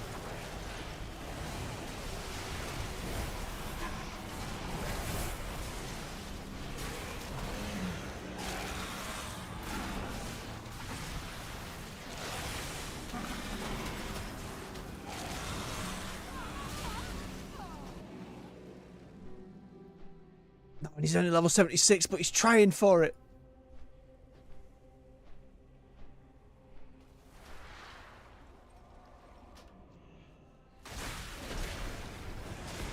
Oh, get a swing, get a swing.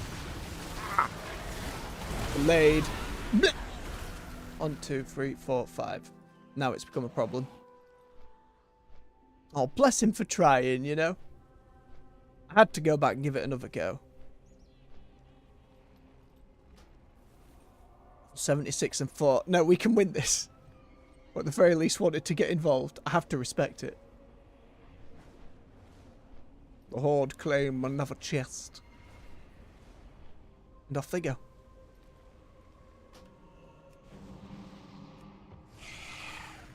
Back to the herbs and the ore.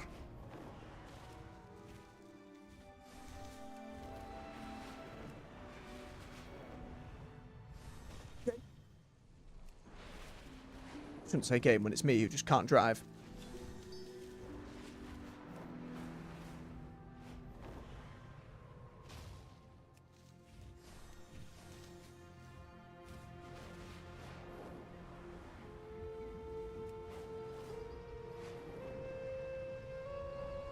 Alright, there you go.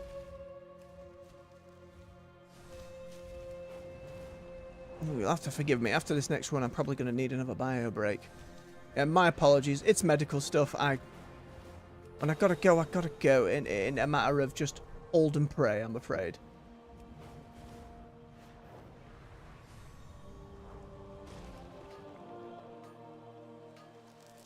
But again, I try and be very upfront about such things. Part of the reason why I'm streaming, to be perfectly honest. Difficult to... You, scumbag.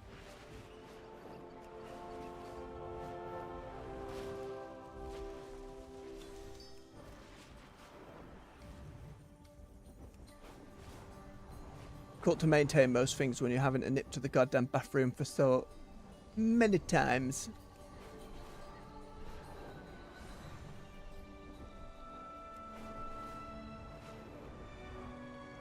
Oh, I'm not watching my vigor at all. It's fine. There's naught about in this direction. We're good.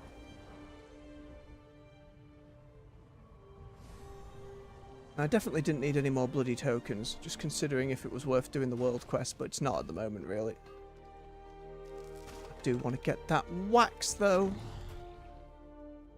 Because again, it can give other materials. Unless it's a special event where it just gives more wax, which we're not farming wax at the moment. Wax hoarder, you go away. Just want some of the ones where it randomly gives us leather or ink, that kind of thing. Or apparently enchanting formulas. Although I'm pretty sure our enchanter already knows that one, but you never know. We'll find out. More. More of that, please. More just gaining recipes randomly. I know a lot of them are in the raids and stuff as well. In the middle of dungeons that I'm not doing.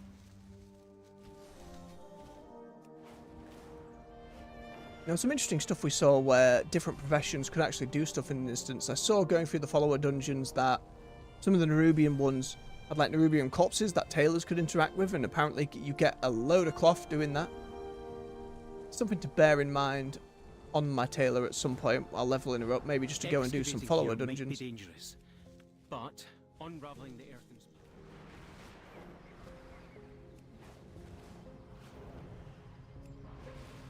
just to see how much we'd get. Don't boop the bird. There we go.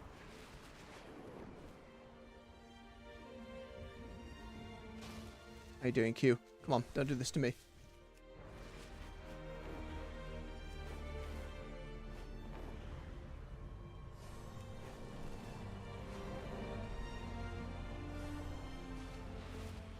So fast of a bird.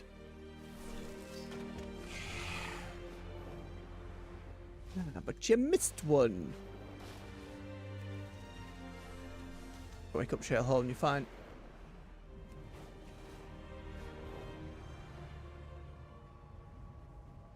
And I've liked how much they've added in terms of customization for like different druid forms and warlock pets and that kind of thing. I just wish it extended to the different racial ones. Like, as far as I know, there's not much I can do with Bonebird here.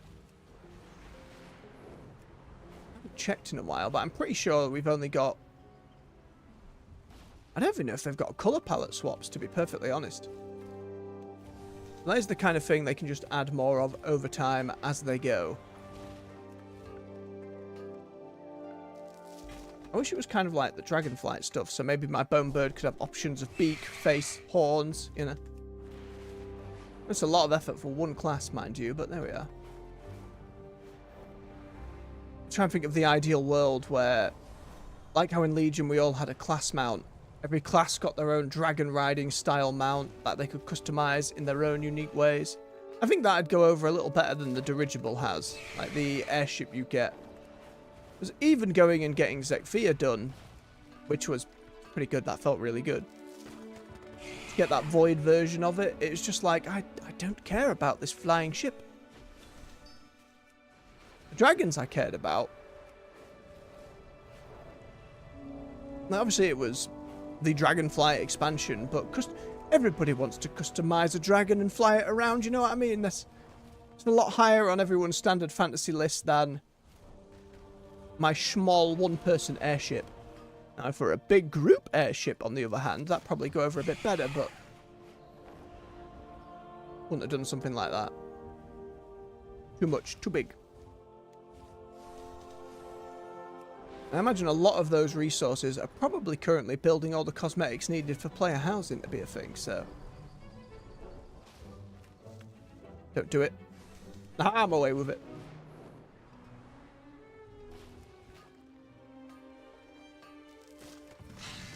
Oh no, I've deered. Why? Somebody wants a fight.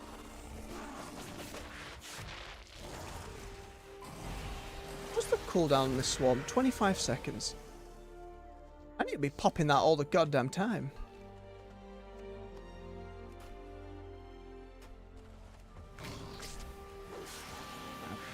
How you doing?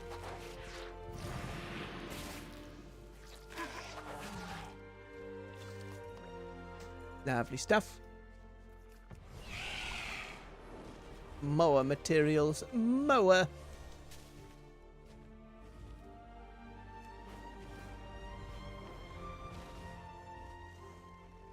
No lizard. Thank you. You will not intrude on my lovely Isle of Dawn music.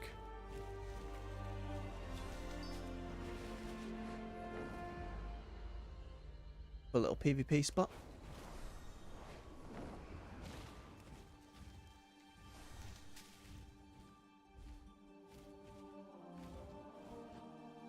I thought about it. I thought about going over and just clawing at the hunter, but yeah, there's no, other than the world quests that come up and the bounty system, which seems to be really difficult to manage. Not the best ways to encourage PvP. There needs to be more systems at play. More incentives, more rewards to do so.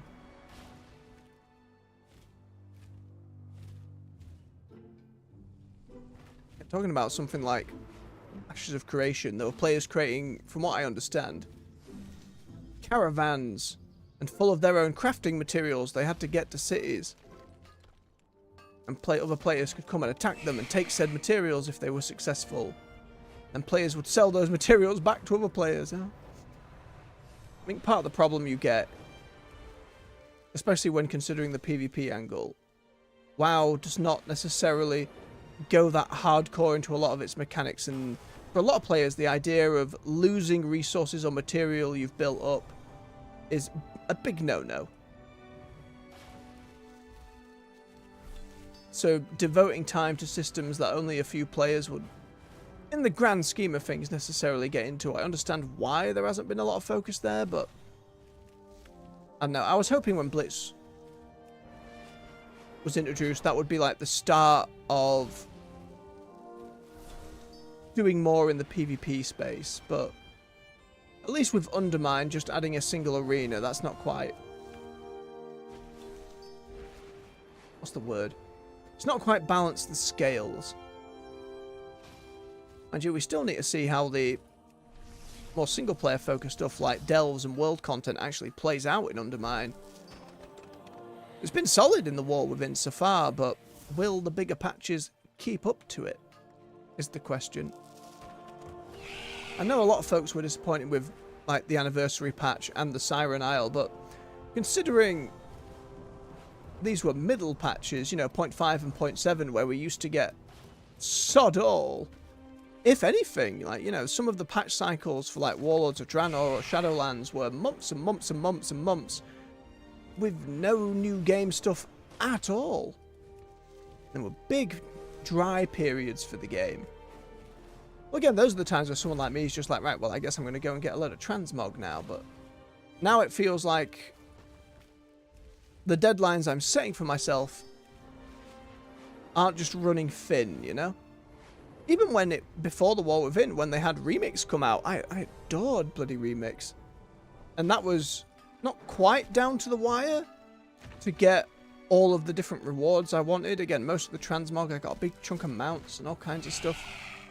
Didn't even spend the time to get the Garrosh shoulders, because in my head it was like, well, they're still in the base game. Even if it's a really, really low drop rate, at some point I can go and farm those.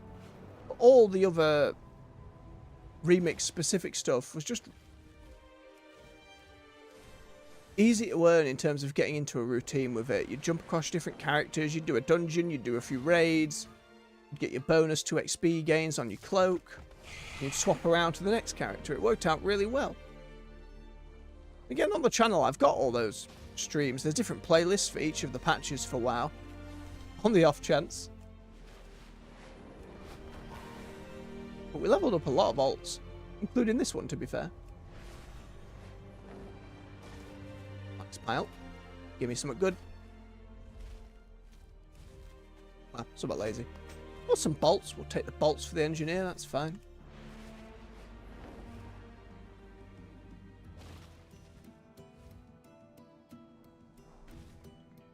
You please, this is starting to become a problem. As I said, I can only hold myself off for so long, and we're double the queue time almost. How could you do this? We're betrayed.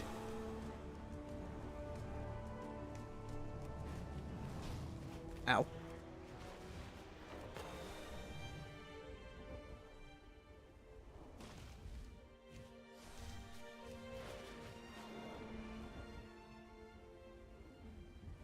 Yeah, the reason I stick to the Isle for my gathering is just because I enjoy the music the most. More than all else. Curse you, disappearing node.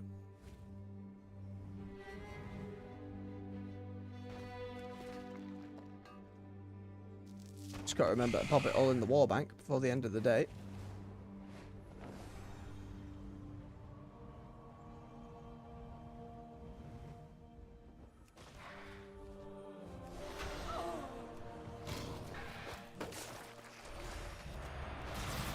Oh, there you go. Thank goodness. Kill the bird, kill the bird, kill the bird.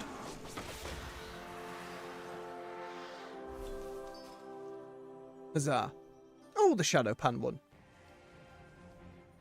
Like the aesthetic here. What do we got? Hunter, Resto Druid, Holy Paladin, Havoc Demon Hunter, Assassination Rogue. Means a lot of bursty on my poor face.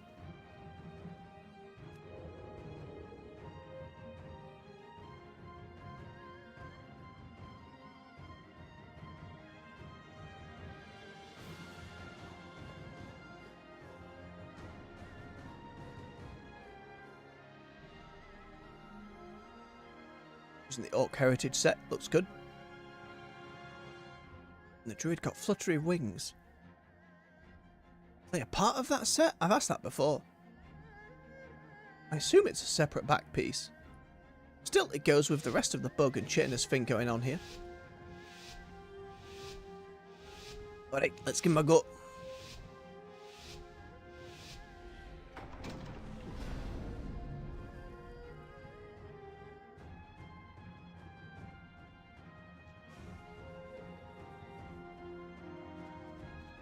Alright, the Demon Hunter can just see me. I forgot that was a thing.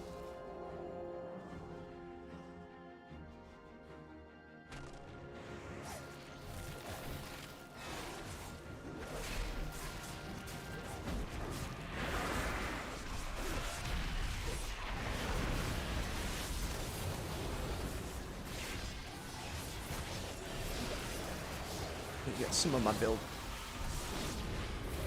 That one. Oh my god. I was one defensive off, but Jesus.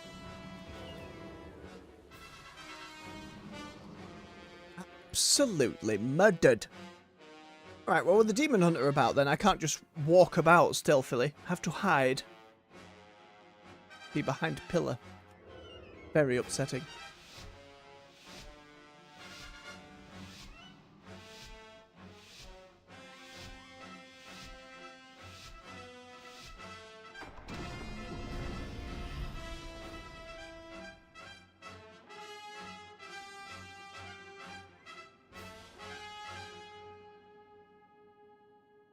That just mean this starting bit's just going to be a waiting game?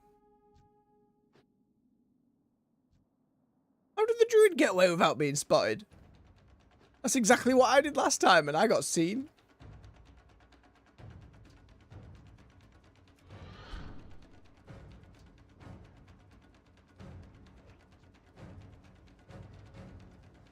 It happened again.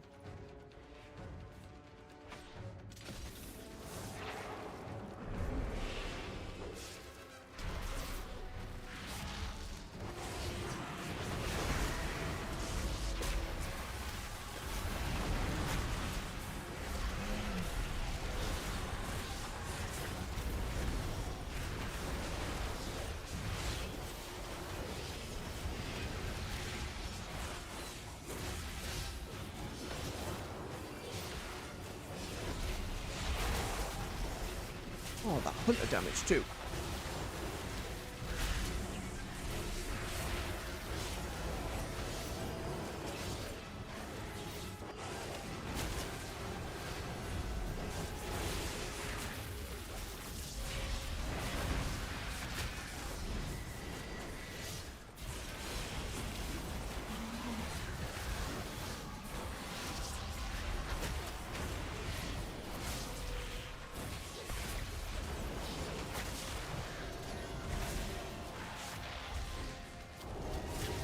It's so nearly gone. Yes. Okay, okay. I felt so squishy. I felt so very squishy.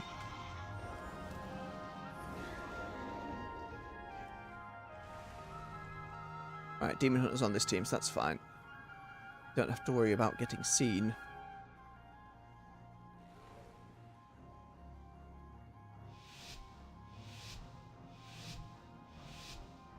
And it felt like there was absolutely no time to do a cyclone or anything of that nature.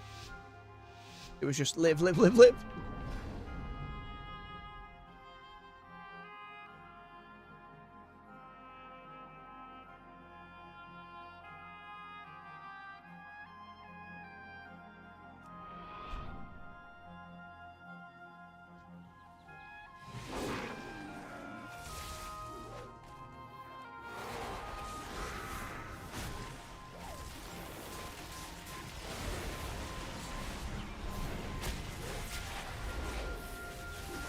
Get out of it.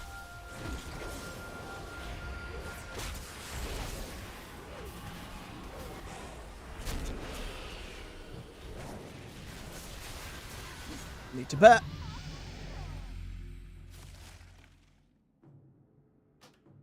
That was very, very poorly done. I responded way too late to be embodied there. Thought stunning the healer though when the DPS was so low.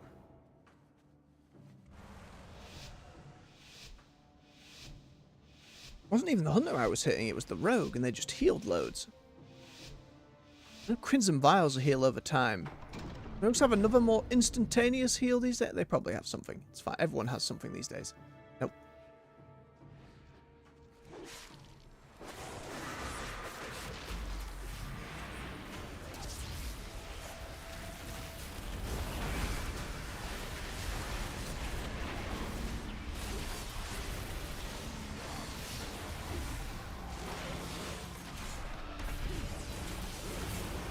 This is absurd.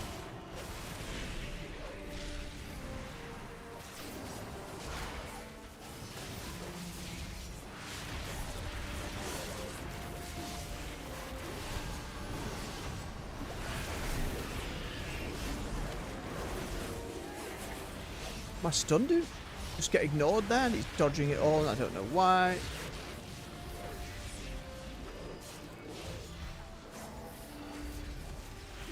Ah, please. Target's nearest me. That'd be nice.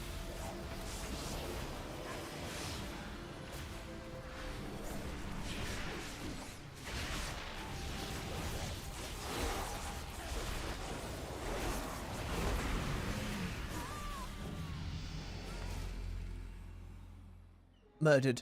Absolutely murdered.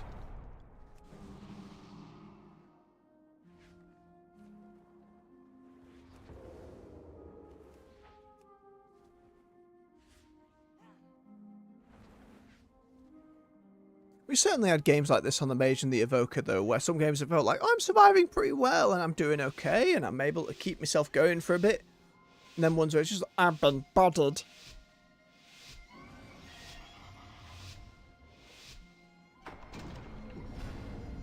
Demon Hunter's with us again, so we can stealth a little more openly.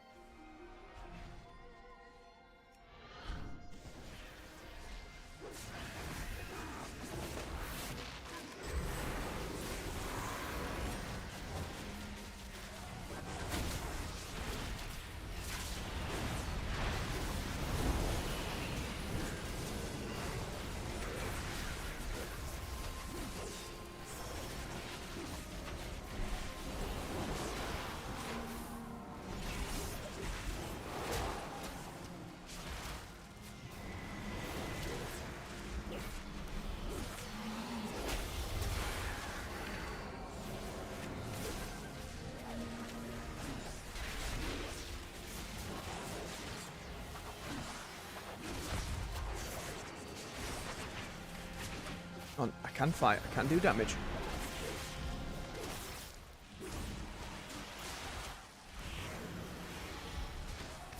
Oh, I nearly had him as well.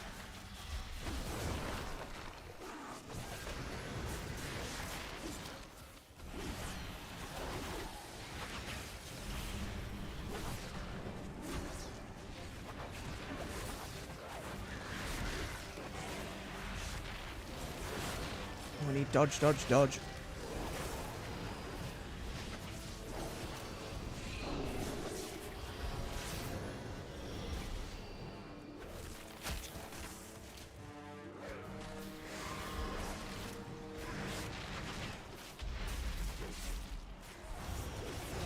No, get that one up. Right. Heal. It's done.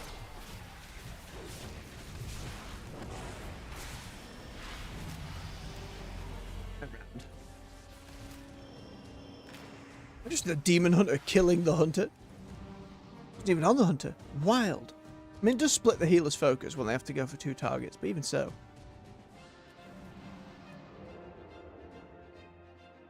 Demon hunter dishing out loads and loads and loads of damage.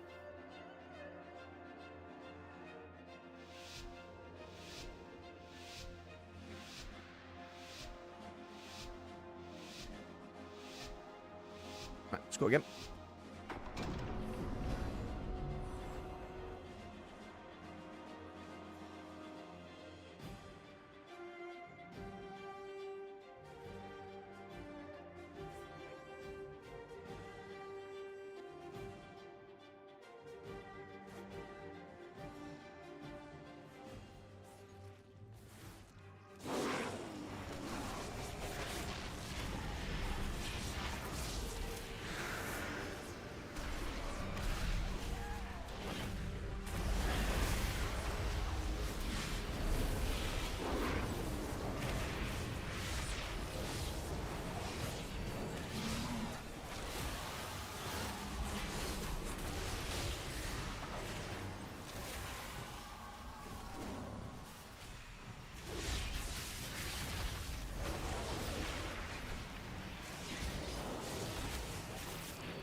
And more bleeds, get the little insects going.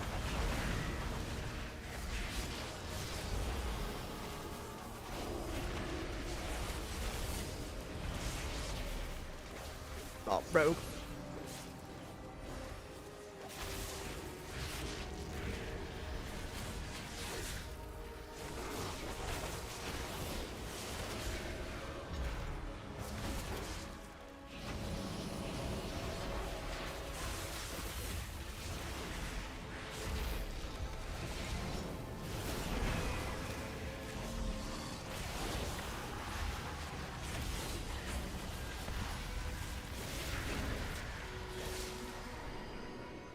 Beat.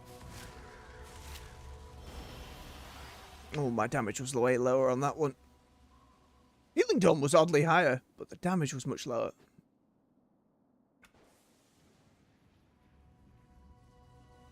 Messy business. Messy business indeed. Right, let me... You, scumbag bird. Take my vengeance out on you. Nom nom nom nom. Right, let me quickly hurf back to Donegal. Same again. Do I have enough conquest to grab a thing? Nay, not as of yet. Not quite the honour to grab another gem yet either.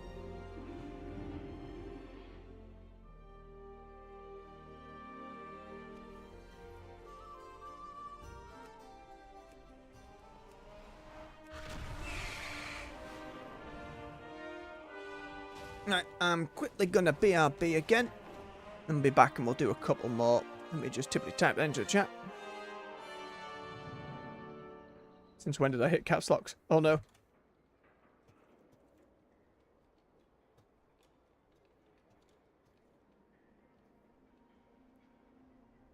There we go. Alright, let me get it set up to queue again.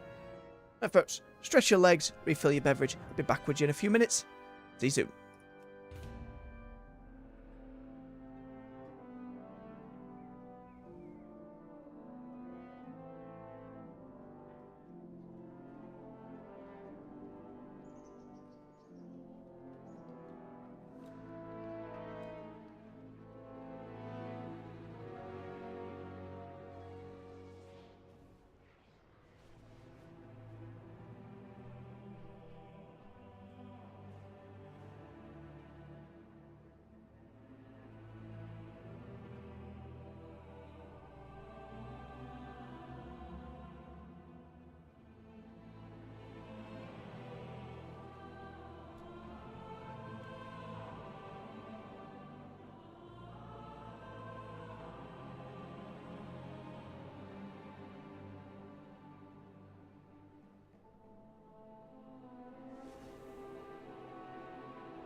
And we're back. Thank you for your patience. How's that queue looking? Halfway. Hope it's faster than the last one at least. While I'm here in the city, I think I am going to go and check in on those Druid forms. Just because it's been a while. I know they won't have added more, I just can't quite remember. Where on earth is the barber in Donegal? That way!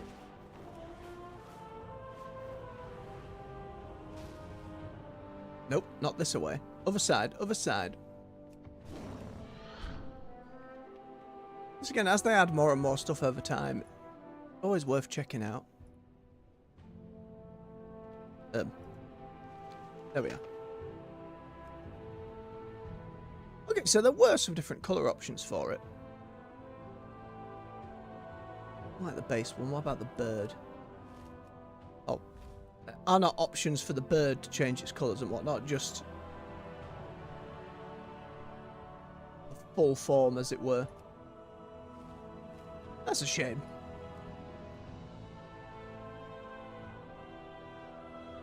Have one angry bear, apparently. Looks like I never did the Druid Order Hall campaign.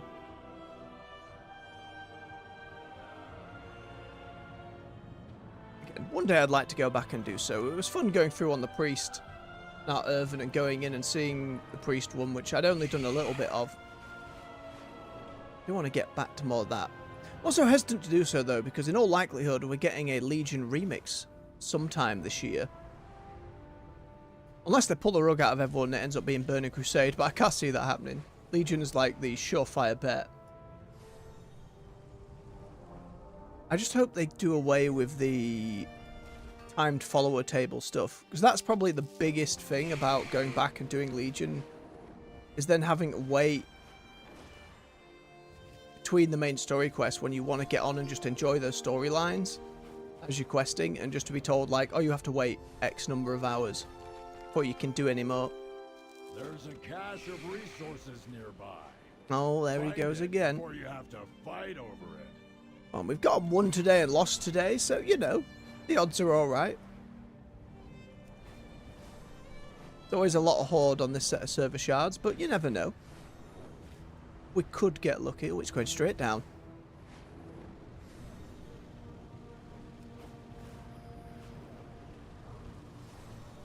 Excavating There's nobody here. might be dangerous. But There's nobody here. It's mine. unraveling the Earthen's past and decoding the Titan's designs is crucial.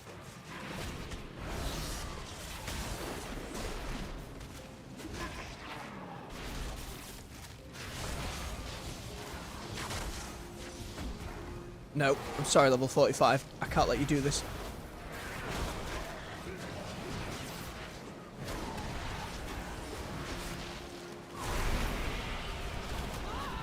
No, no, too many more came. Even had I gone into bear faster and bobbed more defensives.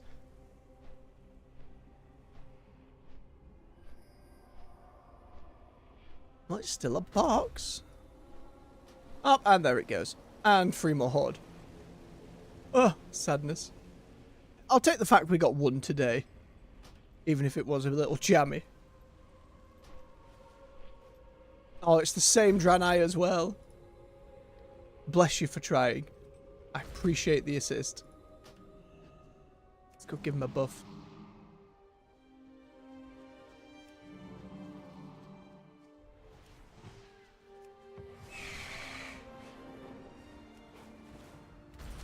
It's still a nice chunk of conquest in the bloody tokens. Not that we need the latter at the moment. See what time we on? 1:15. We get a couple more done depending on queue times. If it's really quick, we can get 3 or 4, but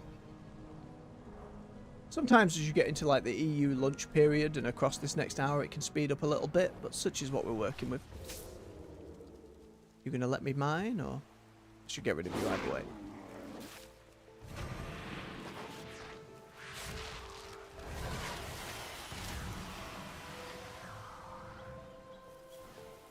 And go. And away.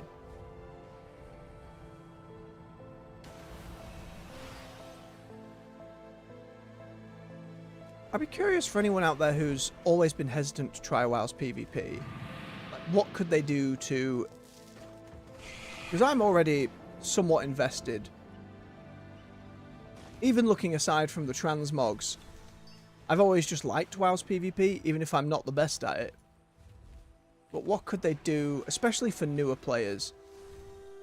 And I have to wonder how any of that's actually going on for both classic and hardcore. Because I know in hardcore, I assume you wouldn't just have battlegrounds because then, you know, you'd be signing a death warrant going in. But I know you can have like a mock Garra, like an honourable duel, fight to the death, which is pretty cool. And I don't know if there's any rewards associated with that other than like status. Or some kind of tracker to be like, I have won X number of mock Garra. For those who don't know, it's a very... technically very honourable orcish ceremony. She's meant to be just straight up weapons and fighting, but I suppose you couldn't do that with mages and warlocks and any magic user. Might be a little unfair to strip them down and just have you punch each other.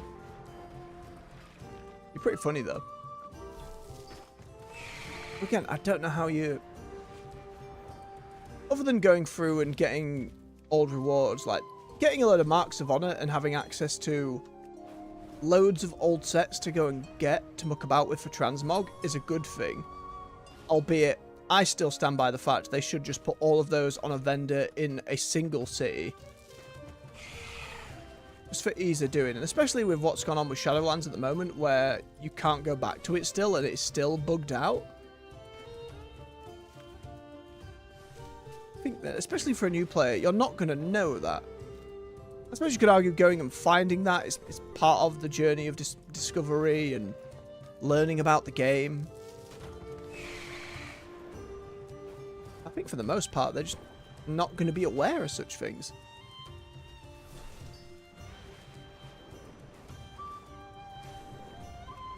It can't just be a matter of increased player power. Maybe with player housing, there can be specific PvP ornaments. You know, said before, get your fancy PvP curtains. Certainly help. Like when achievements first got in and all the different titles you could earn, that helped for a bit, but long term it seems less and less folks care about going back and doing a load of old achievements. They give you some very snazzy rewards. I did hear some people just pay bots to go and get achievements for them, which... on the one hand, if you don't have enough time to really dedicate to the game to farm some of these ridiculous achievements, I can somewhat understand, but... no, at some point, it's kind of about playing the game, I suppose.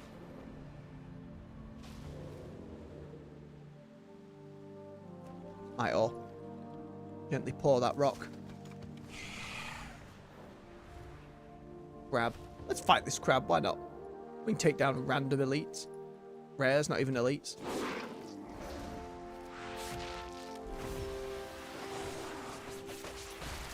I say, as the crab begins to body me. Nom. Why? Big bit of damage. See, I can overload this now and it'll send me to the next herb.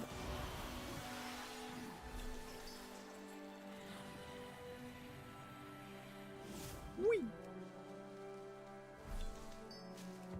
Stuff about. How you looking, Q-Time? A little over.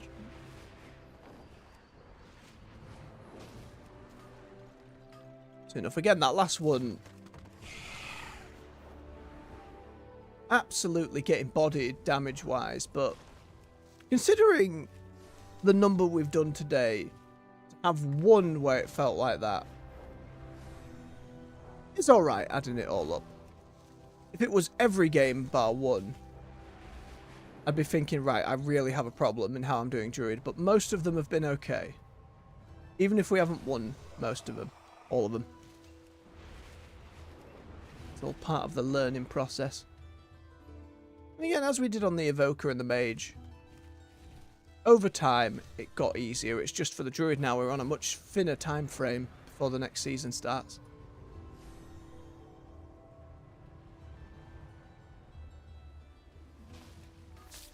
But I'm hopeful.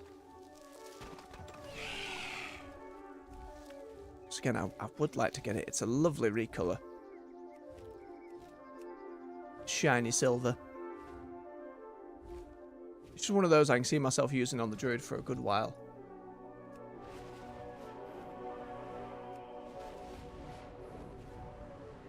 To be honest, I think just in terms of aesthetics, I do prefer it to the Mage one, but because the Mage one was so specifically Kirin Tor, I felt like to pay tribute to our now deceased Dalaran and where all the Kirin Tor have ended up. Ah, no, I wanted to.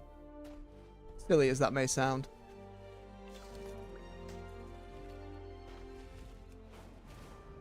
Still unanswered questions from that. I appreciated a bit of an epilogue quest line, but them essentially disbanding and becoming more scholarly, I understand that. But when we were looking into, right, what artifacts have disappeared from the now destroyed Dalaran, to not touch on the Pillars of Creation from Legion at all seemed a bit odd. Unless Xal'atath have just straight up nicked him and nobody's really aware. But it feels like artifacts of that power, somebody should. Unless by the end of Legion, I know we took them all back to Dalaran, but I don't remember us going and returning them to other places in the world. Correct me if I'm wrong, anyone who's remembering the lore from back then, but as far as I was aware, they were still sat in Dalaran, so should have come up as a problem. Perhaps it's something they can get back to, but it'll be interesting to see just how they utilise that for the Kirin Tor in future, because if they're not going to have them as frontline battle mages, then it's like, well, what reason now does Jaina have? Like she said, talking to Khadgar, there will still be wars to fight. I still need to protect the world. I still need to protect the Alliance. How do you then make a character so powerful and so important and so historied for a while, especially for Jaina? You know, she's been around since Warcraft 3. Her father in Warcraft 2. I can't remember if Jaina was in Warcraft 2. I never went and played through it myself. I guess so. Something else to get back to with the remastered stuff. But if the end of the world comes again, you can't just like, Jaina, we need your help. Alright, I'm going to read this book, and I'm going to figure it out. There's always a place in a story for research and knowing your enemy and all that kind of thing, but you can summon a giant arcane ship to blow up walls, for God's sake. You know, that's something you don't really get to sleep on when the world's at its end. We know from the audiobook they did with Thrall and Jaina that Metzen narrated on WoW's official YouTube channel. They were still playing with the seeds of... Now, at the base of it, it is still orcs versus humans. That faction conflict is still very much here, bubbling beneath the surface.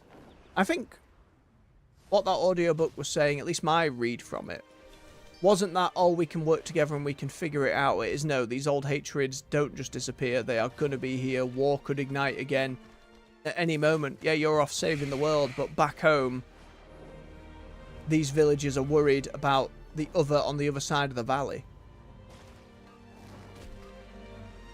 And to some extent, that's always going to be a problem. Whether or not they lead into it fully again is another matter. I don't think it'd be anytime soon we get a Battle for Azeroth style faction v faction expansion.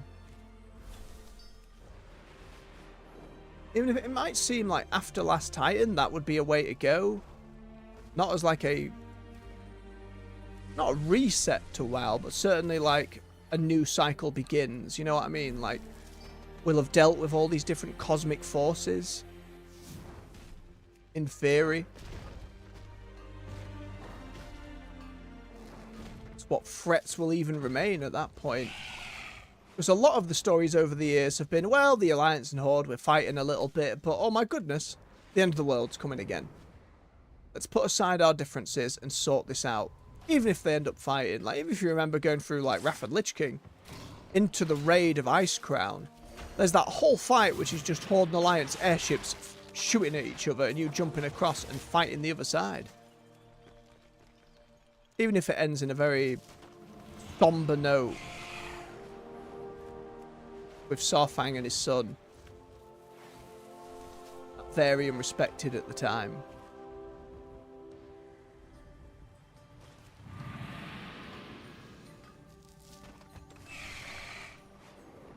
And yeah, the other side of that is if you're setting it all up in stuff like books and audiobooks, there's just going to be a chunk of the player base who never see it. You know, that's the problem with making it external media.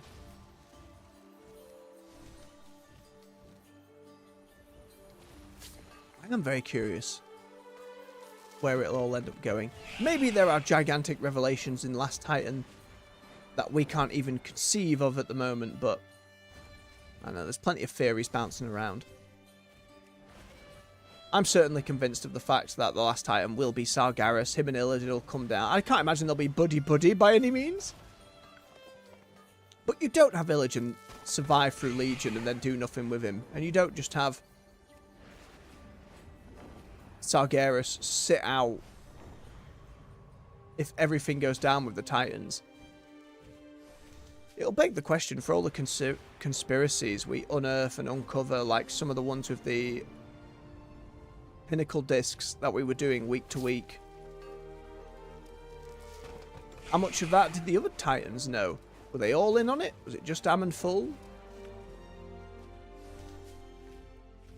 We know Tia seems to be questioning stuff a little bit. One of the old keepers who in Dragonflight we managed to resurrect. Assumably he's going to be on side. He did reform the organization, the Hand of Tia, his little paladin order. Which was a fun little quest line.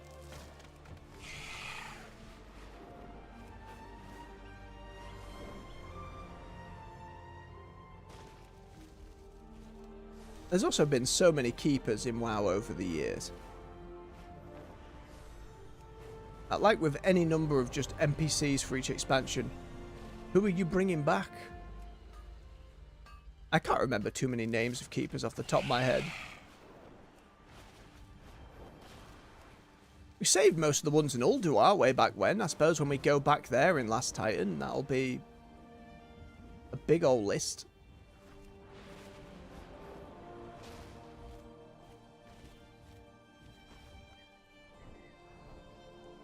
Then there were lots of rumours that because we went to the future at some point, N'Zoth knows how fate and things were going to play out, so has planned it all. So at some point, even though we're going to be fighting the old gods in Midnight, do a couple of them just get through all that and are in Blizzard's back pocket for, well, forever, for lack of a better term? Are we actually dealing with these cosmic forces? Huzzah, the Q-pop. Let us go fighting.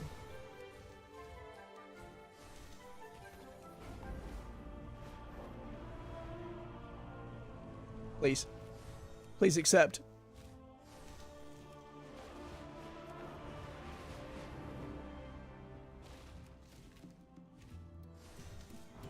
Don't you do this. God damn it. Ah! I'll take the immediate re-up, that's fine. We haven't had that bug again in a while. I dare not jinx it, but some weeks ago, I think before Christmas, we had the bug where our mage was queuing, we'd get to this point, it'd cancel out, and then it would just cancel the queue. Could have been in there like 30 minutes or more, and it would just be gone. Very, very frustrating. But it looks like maybe that's been fixed.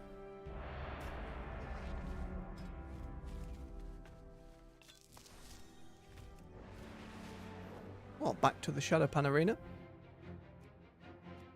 What do we got? Frost Mage, Misty Monk, Shadow Priest, Havoc Demon Hunter, and Resto Druid.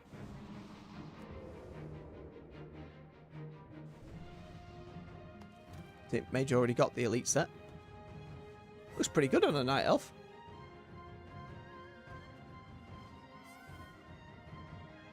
And the Monk is wearing the anniversary set. Lovely piece.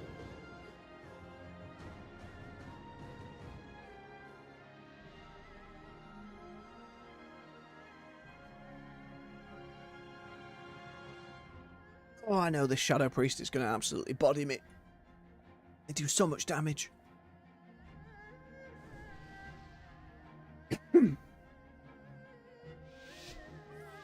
Right, let's see how we get on.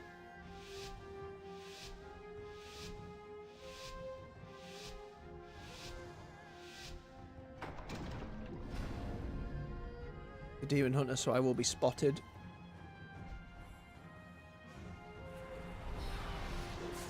Wild, that Shadow Priest just came in for it.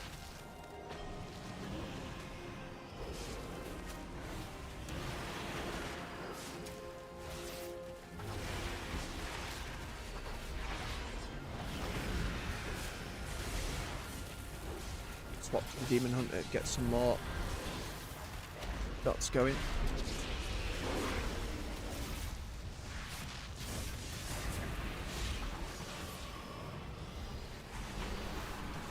Up to there, get my heals. Oh! The Demon Hunter died. Isn't that nice?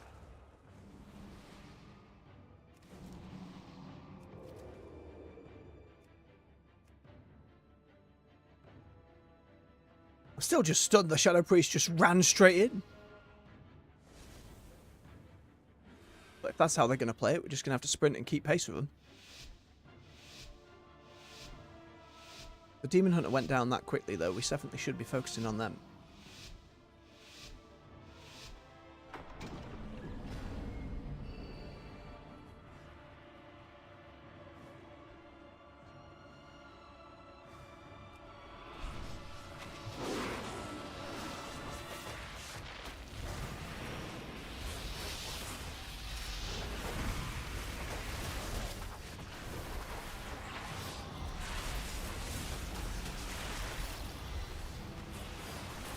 We'll keep that going. Heal on them. Oh, I need to go and heal myself. That was a bad time to use ashes.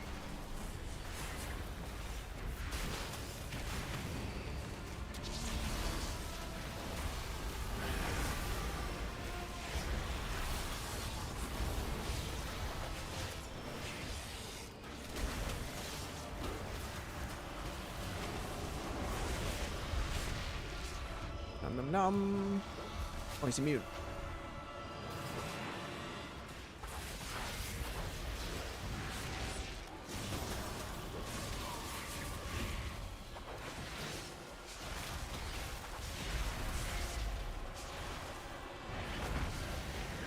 Oh, that ice wall frame rate.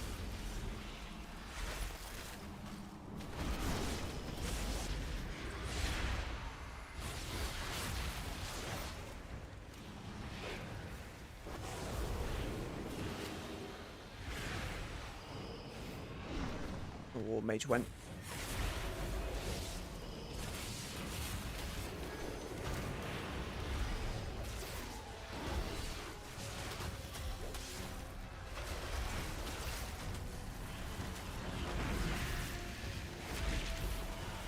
Didn't they have to stand on that?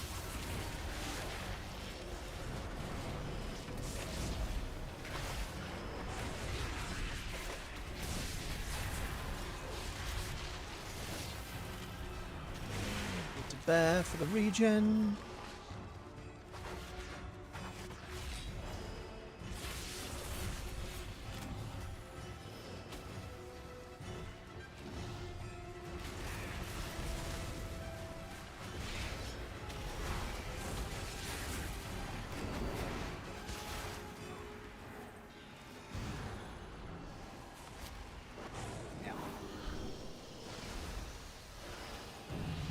Ooh, just went on a bit too long.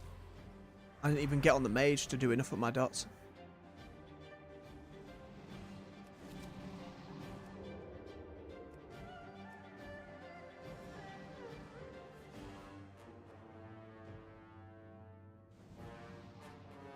odds of being frozen.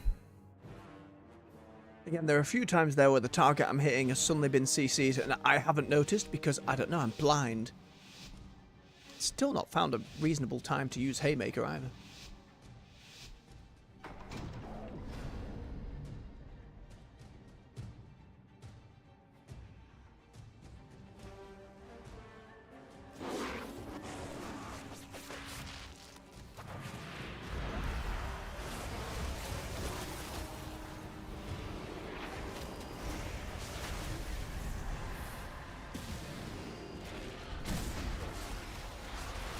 All the healers a bit far away.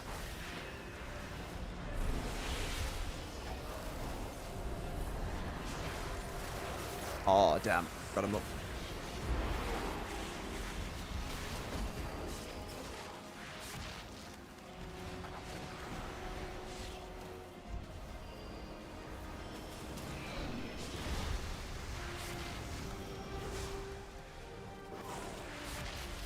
That wasn't a good rip.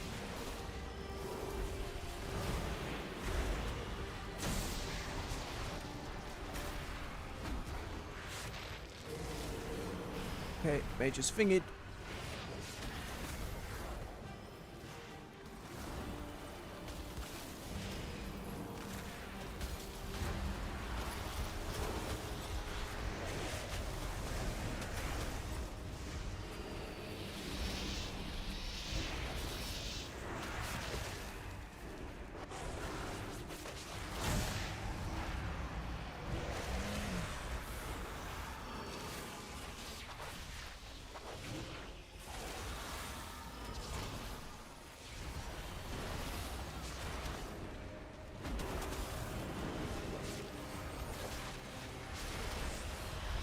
A little early, it's fine.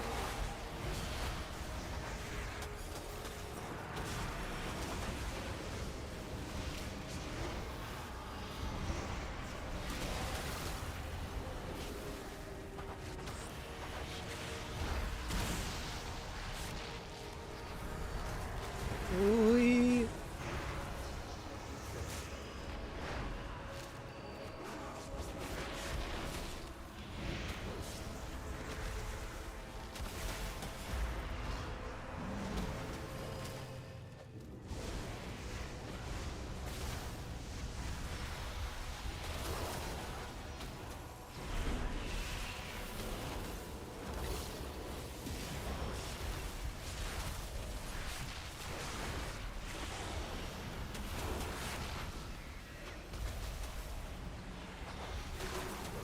Fight, fight.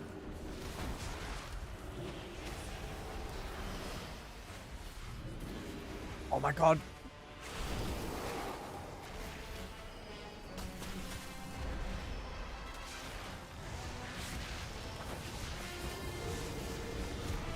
It's the ice block. Stop.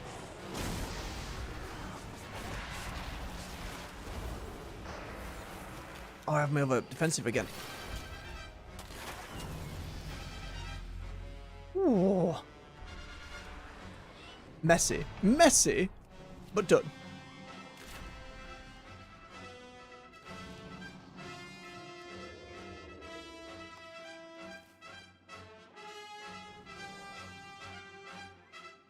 Again, use of Cyclone still needs to be more front of mind. It's just I get so panicky about actually hitting the damage.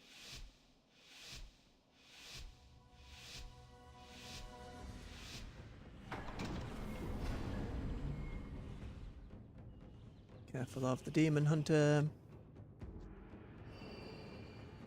They will see me.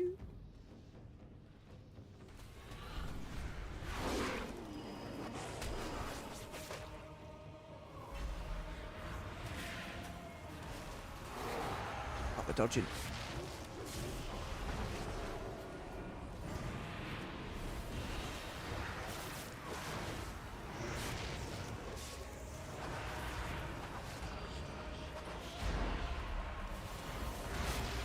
Didn't need to rip again, that was a waste.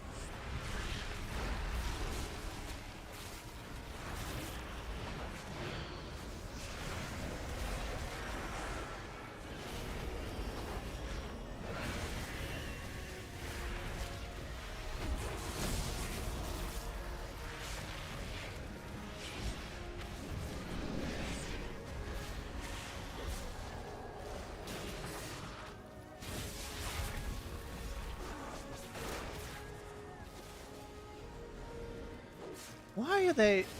They're cycloning the targets that I'm on every time. And it's starting to really frustrate me.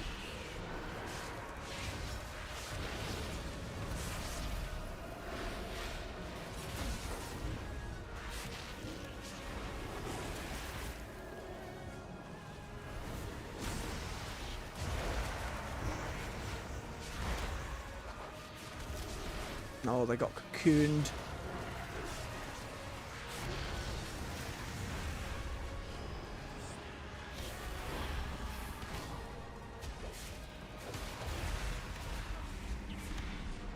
Into there, get some healing in myself.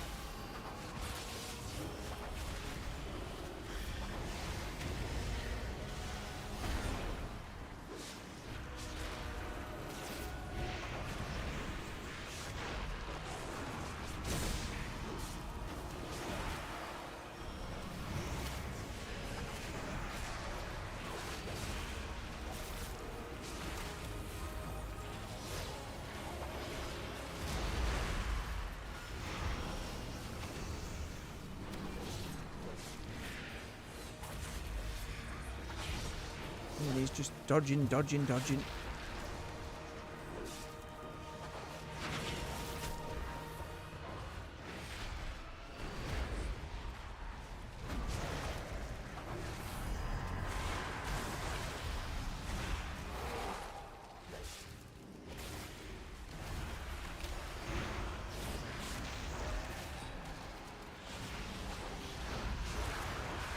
Go in. Went down. It's some off healing, and every time the Vortex of Voss cooled down, I was trying to cover the mage with it.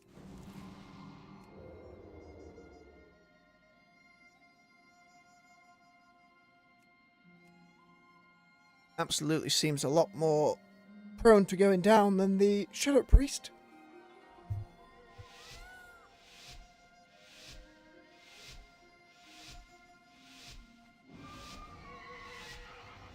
We just try and gun for the mage then.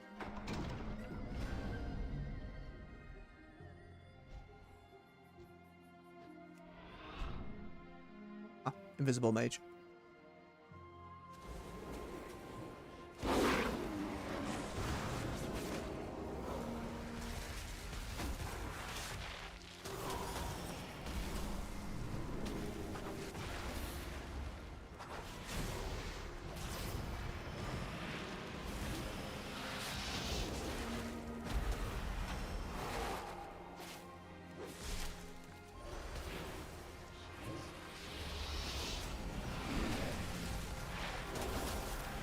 No.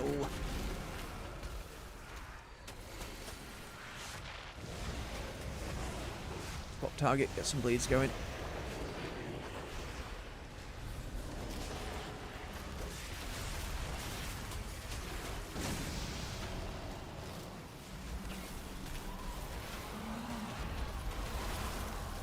Oh, a lot of damage.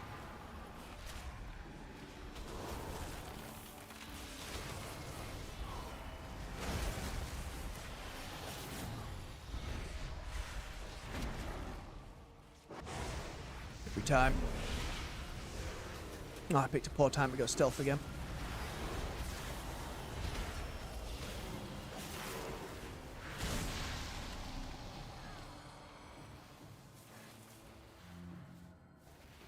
Just Kite City, just always.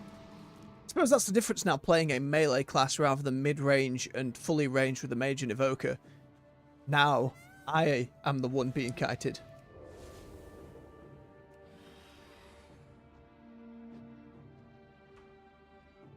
I don't have many ways to get out of it either. Like, my wild charge thing doesn't seem to break me out of crowd control.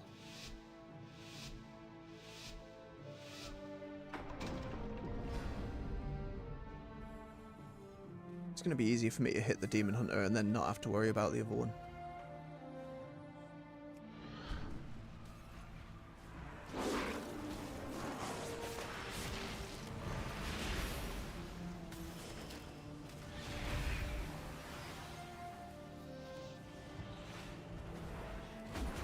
They want to be on the mage.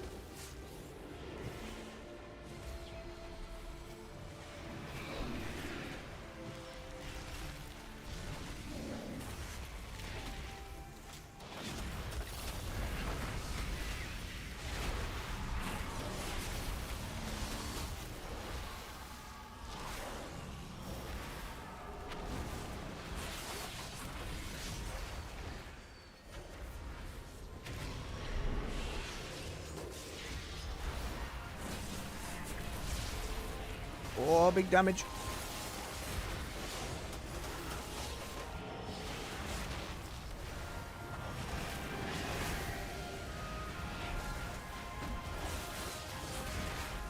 Bye. Bye. Again. No. On the lower end again, damage-wise.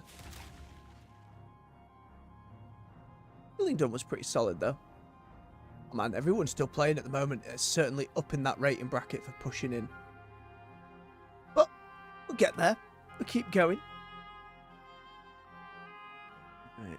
Push us with time. It's going to take about 20 minutes to get into another queue. I think we'll call it there. Don't have enough conquest for another thing yet. I could get another gem. I'll save for doing so when we come back to the Druid next week.